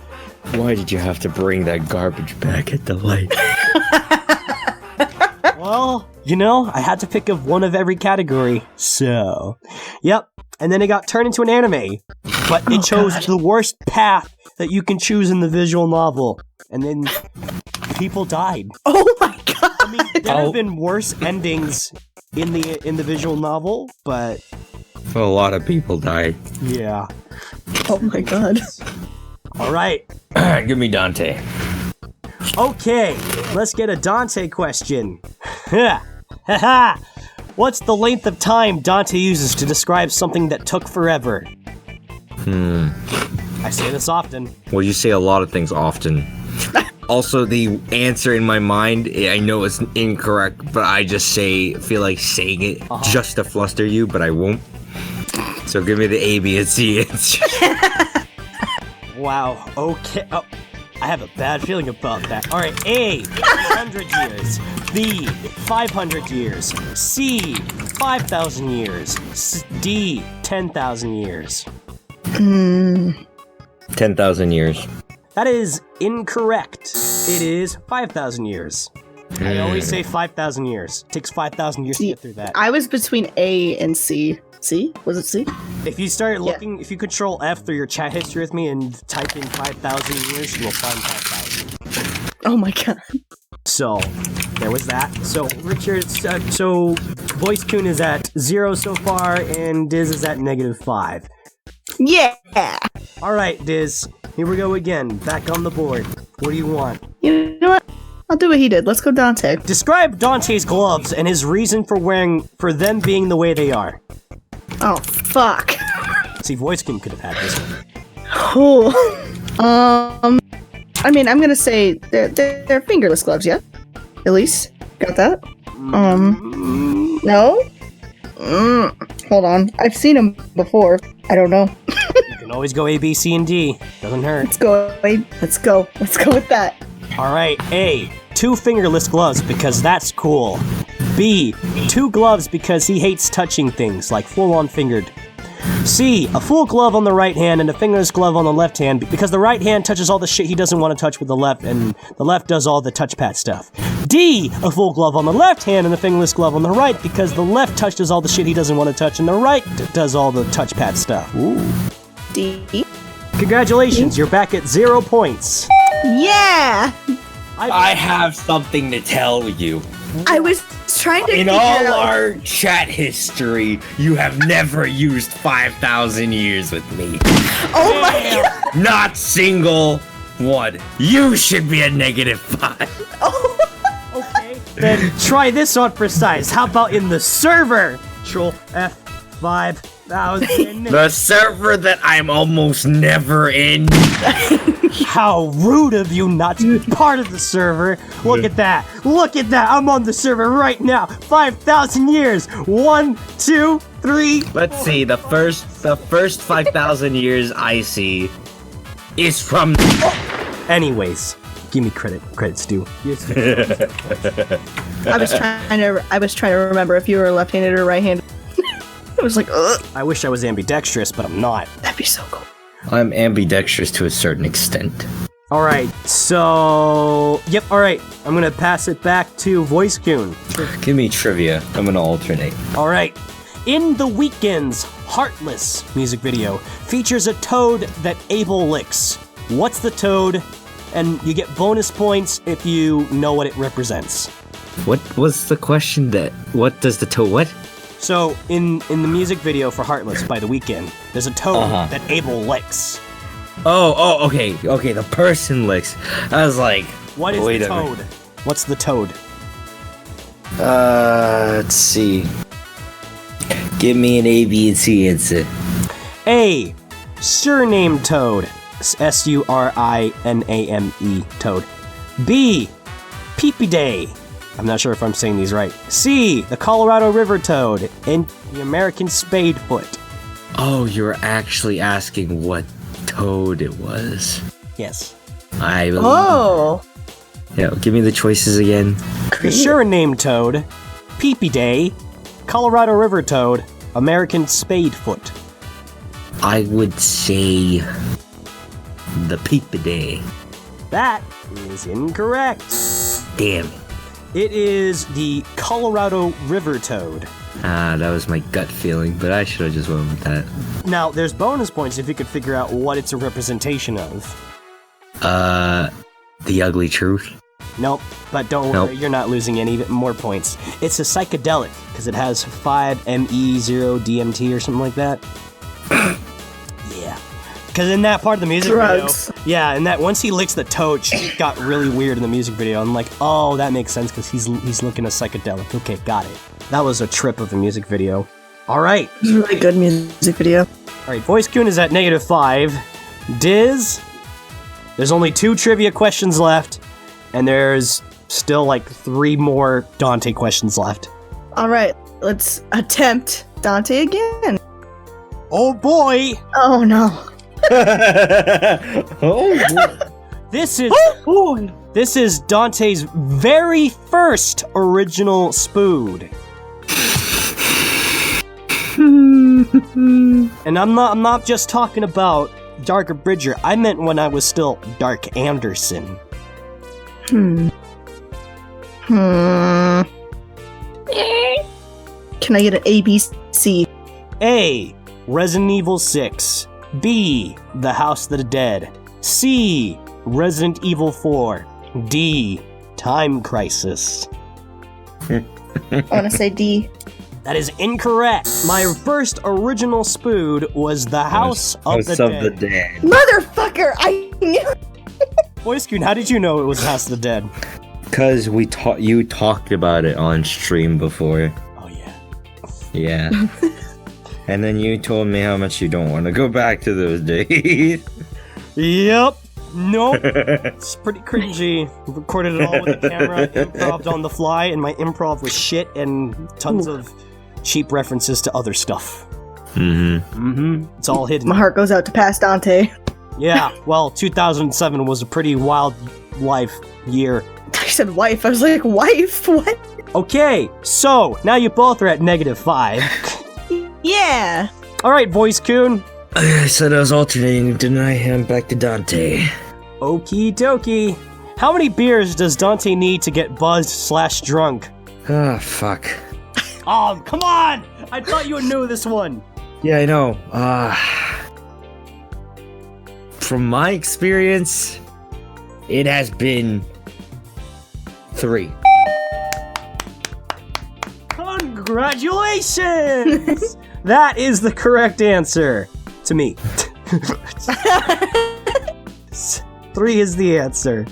Alright, now you're... Oh. I typed the number directly. Now you're at 5. You're out of the negatives and you just have 5. Woo! Alright, Diz. There's only one Dante question left, and there's 2 trivia questions left. Give me a trivia. Alright, this one has a lot of words. Oh, fuck. no. Damn it. But that's because I'm really trying to describe this thing. Out of all the games that had anti-piracy codes into them to prevent people from playing pirated copies of the game, this game is playable. However, it will inform you that it will not work properly. This contains game-breaking bugs that can either freeze the game, make players lose their progress randomly, or restart the game with 0 data.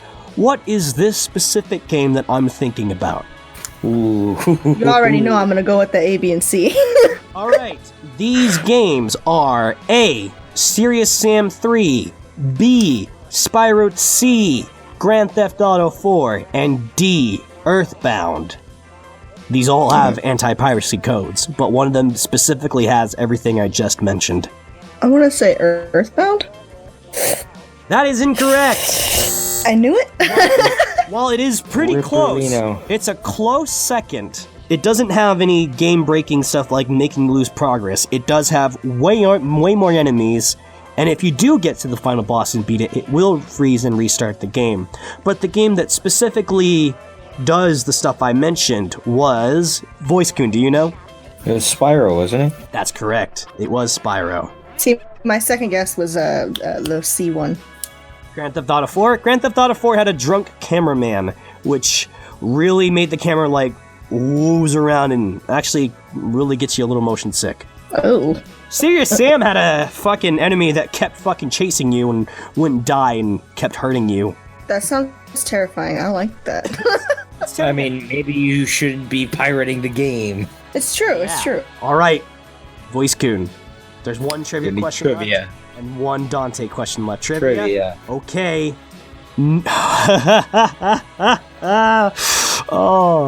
Oh yeah, here we go. Name this game made in 2000 that was supposed to have a remake that fans have been waiting for but still haven't received at this time due to being overshadowed by a sister series. Oh man, is this Tsukihime?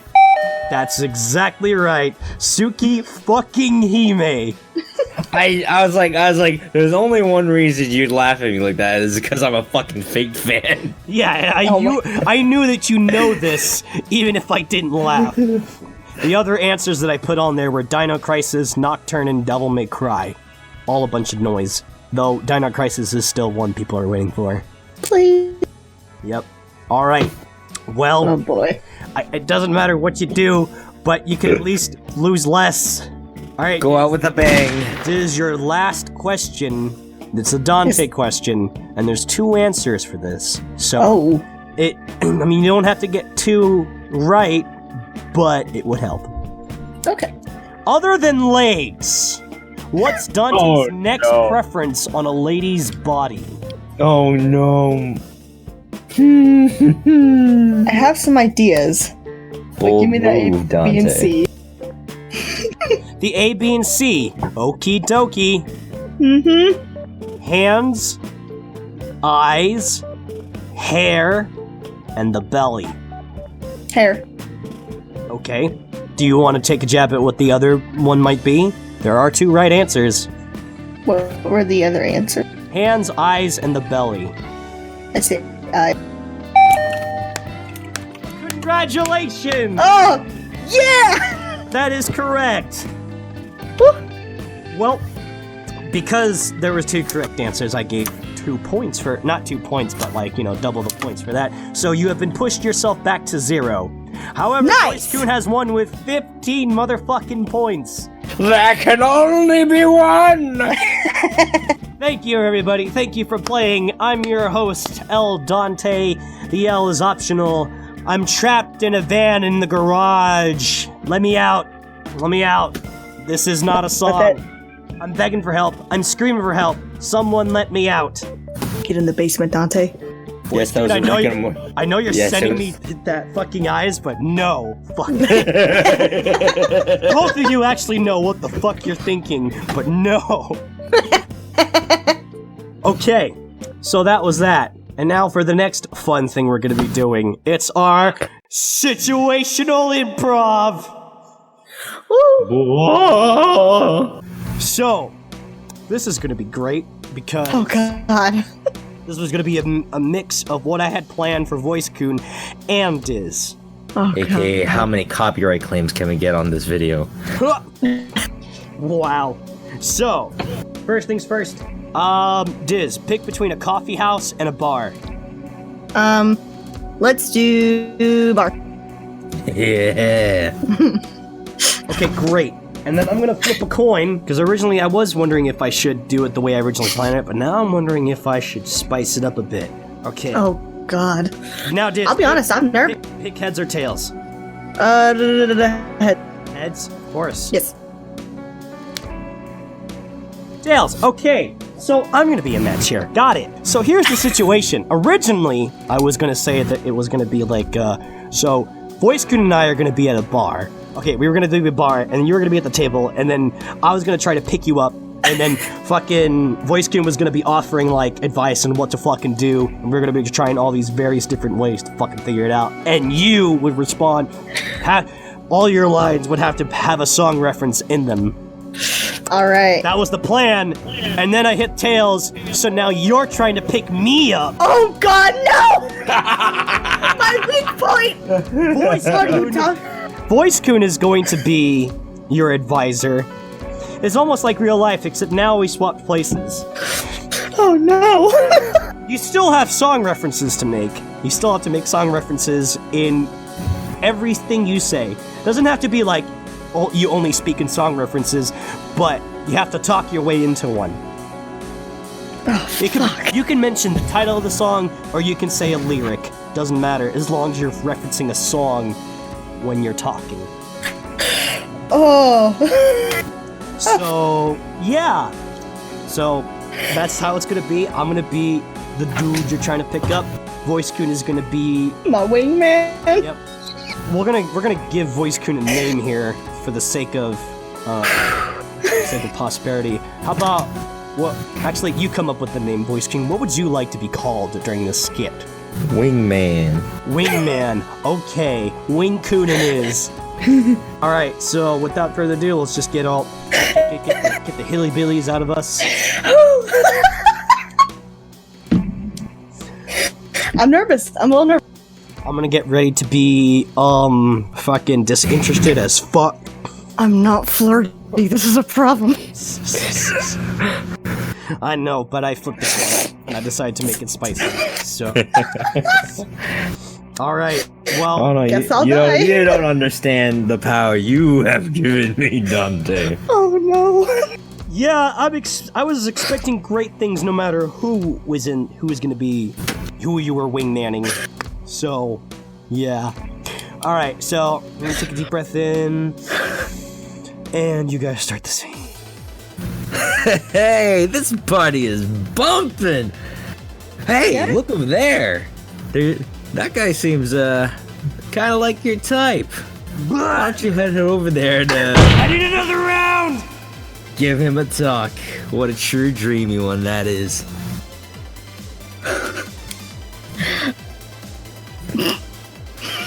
Hello? What's wrong? You seem like you saw a ghost. Oh, you know. I can't. Okay, no, it's fine. I'm sorry.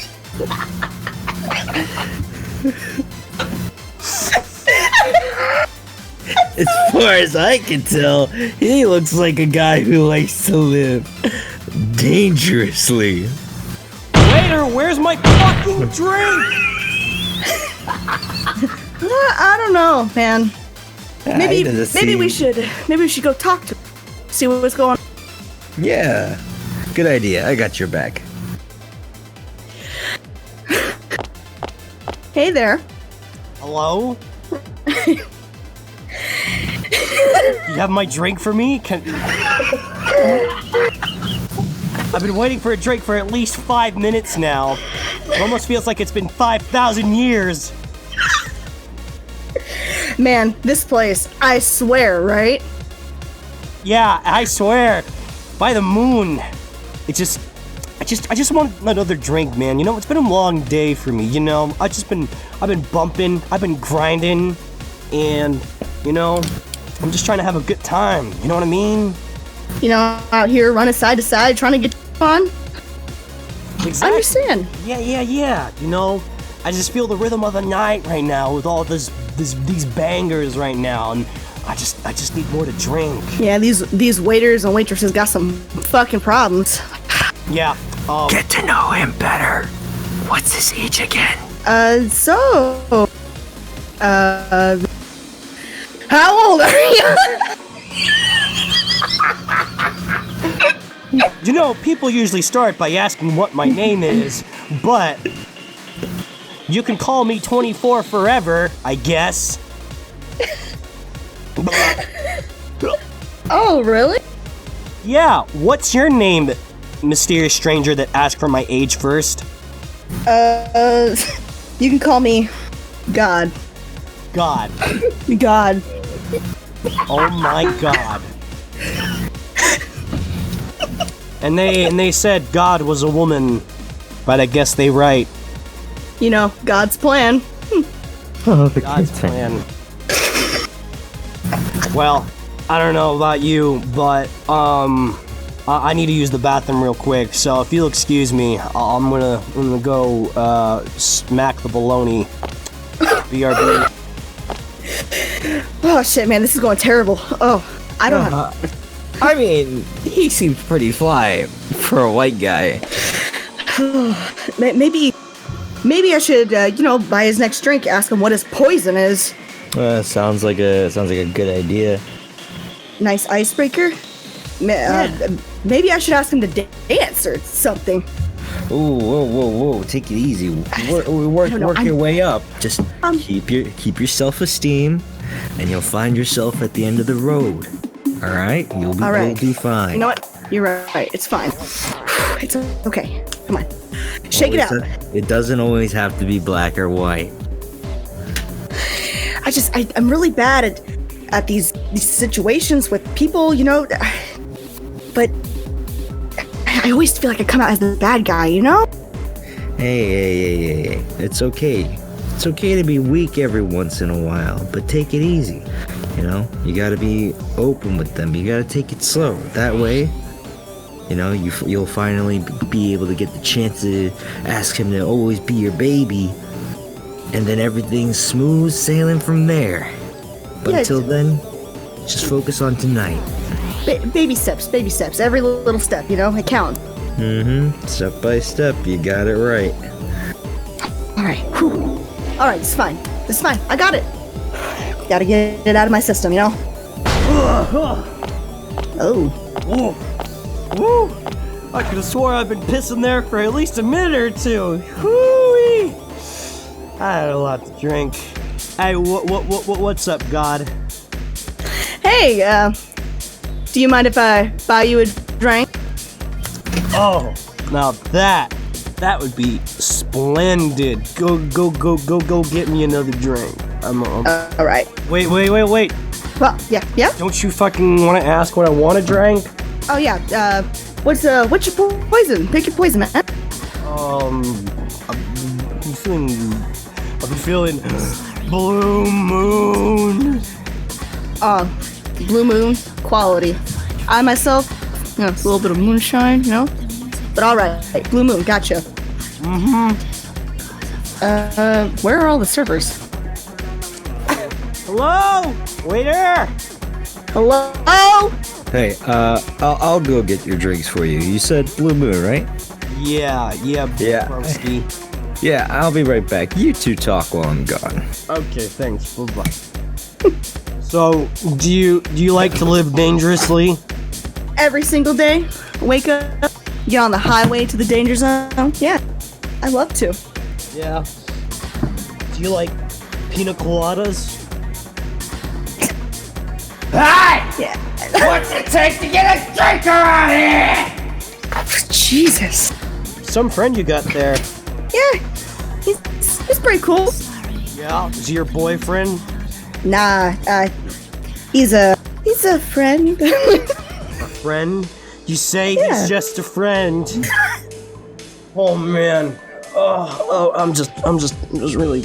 Oh yeah. I feel like I gotta dance. You know, the bumping music, man. I really gotta. I feel the rhythm. You know, boogie downtown, Wonderland, and all that shit. You know what I mean?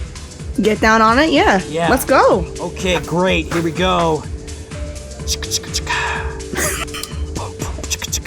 Yeah. Bust it.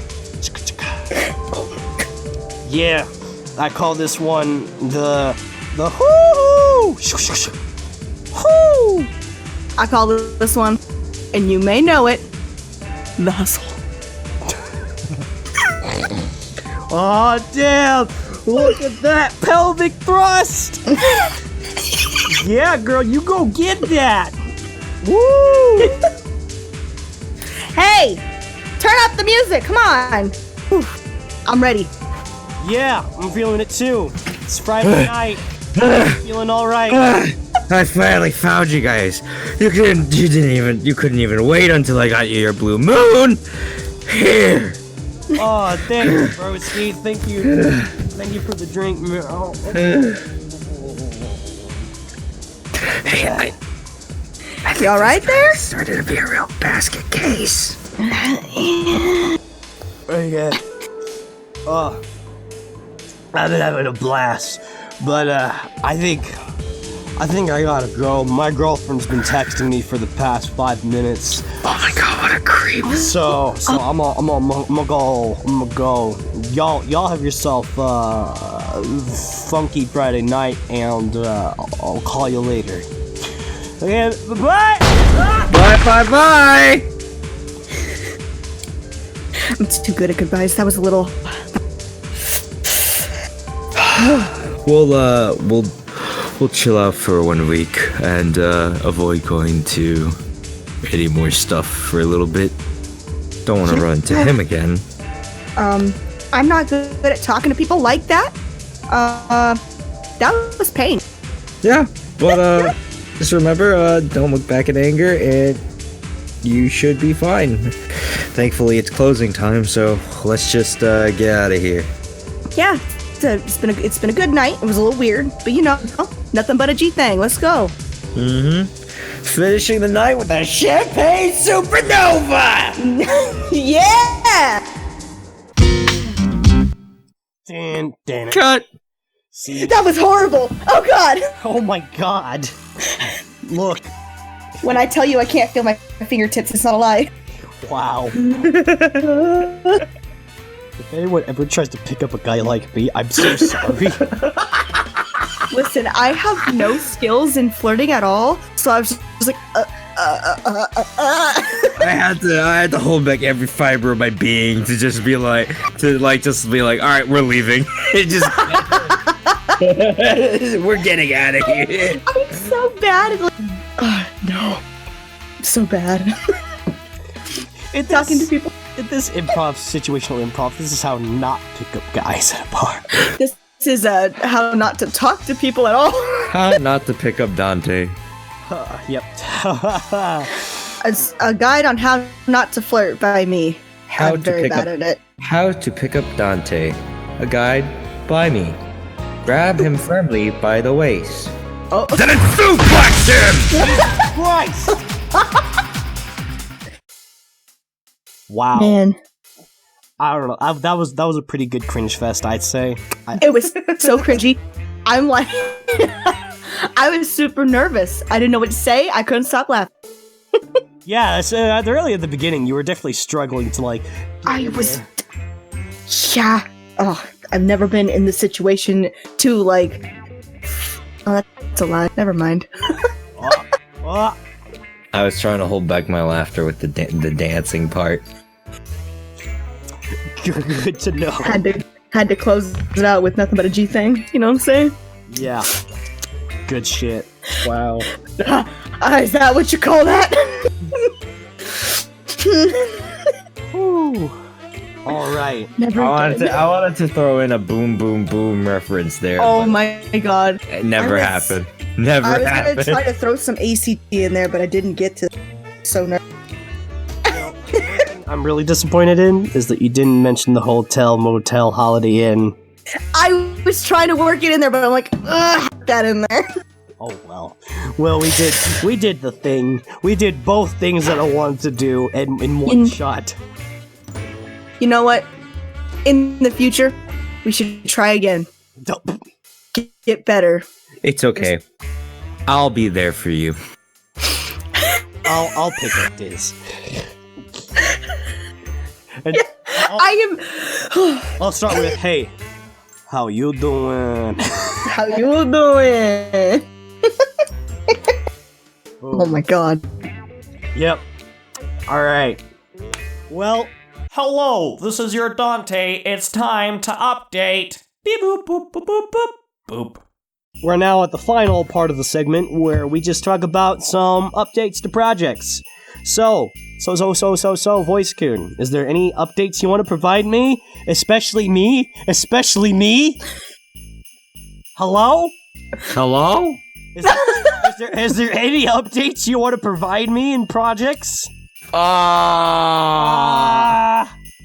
should be able to record, like, well, not on Christmas, but the week after Christmas. Mm-hmm. Mm-hmm. Am I gonna get the rest of season 1, or am I still waiting? You're gonna get well, not all at once, but yes. Okay, it would be great. I mean, you know, it's not like you're the only one who's guilty of this. There's still half the other cast. Well, I'm also considering your potential, con! Huh? Your con. And how we're gonna stay updated about that. About the con? Yeah, your Sacanime experience, dude. Yeah. Okay, so then I guess I'll touch base with you on January then. Mm-hmm. Alright. Yeah, right. But that's pretty much it? You don't have any other things you're working on at the moment? Nope. Besides trying to figure out what I want to do for my voice reel. Faux show. Okay. Hey, Diz. Yeah. What are you working on? I have some lines due for Alec, which I do today, but I kind of forgot. So I'll do them tomorrow. Jazz and I have been talking about picking up an old project that we were doing like 3 years ago. Oh, wow. Yeah, we're picking that back up. I don't know when. It's gonna take a lot of time in Gmod, and it took us forever for the first episode, and it's like 5 minutes maybe. Sean is doing something with episode 2, and then I'll take over with episode 3 for Dork. For Dork? Dork. Oh my god, we're gonna see an episode 2? I know. Sean told me he's waiting, or that we're waiting on him. So, and he's been dealing with a lot of stuff, so no rush. What ifs. Also, Jazz has wanted me to be in something that she hasn't started yet. She wants me to be the main. And then Sean said something about using my little girl voice. So, there's that. I haven't really written anything lately because I just haven't had inspiration, really. So, no writing. Interesting. Yes, but that's it. Baby steps. Baby steps. So, according to Sean, speaking of the devil, he is about to be nearly done with his, My Restless Nightmares, Dirty Little Sinners. So, once he finally sends everything to me, and hopefully everything is as I wanted, I'll have all the lines for My Restless Nightmares, Dirty Little Sinners, the Silent Hill 2 spoot, and can finally get to work on that. Yes! Woo! Fuck. Woo! Woo! Been waiting for this for like 5,000 years now, but it's gonna finally get a move on. As Voice-kun already knows, I'm still waiting for everything else on GM18.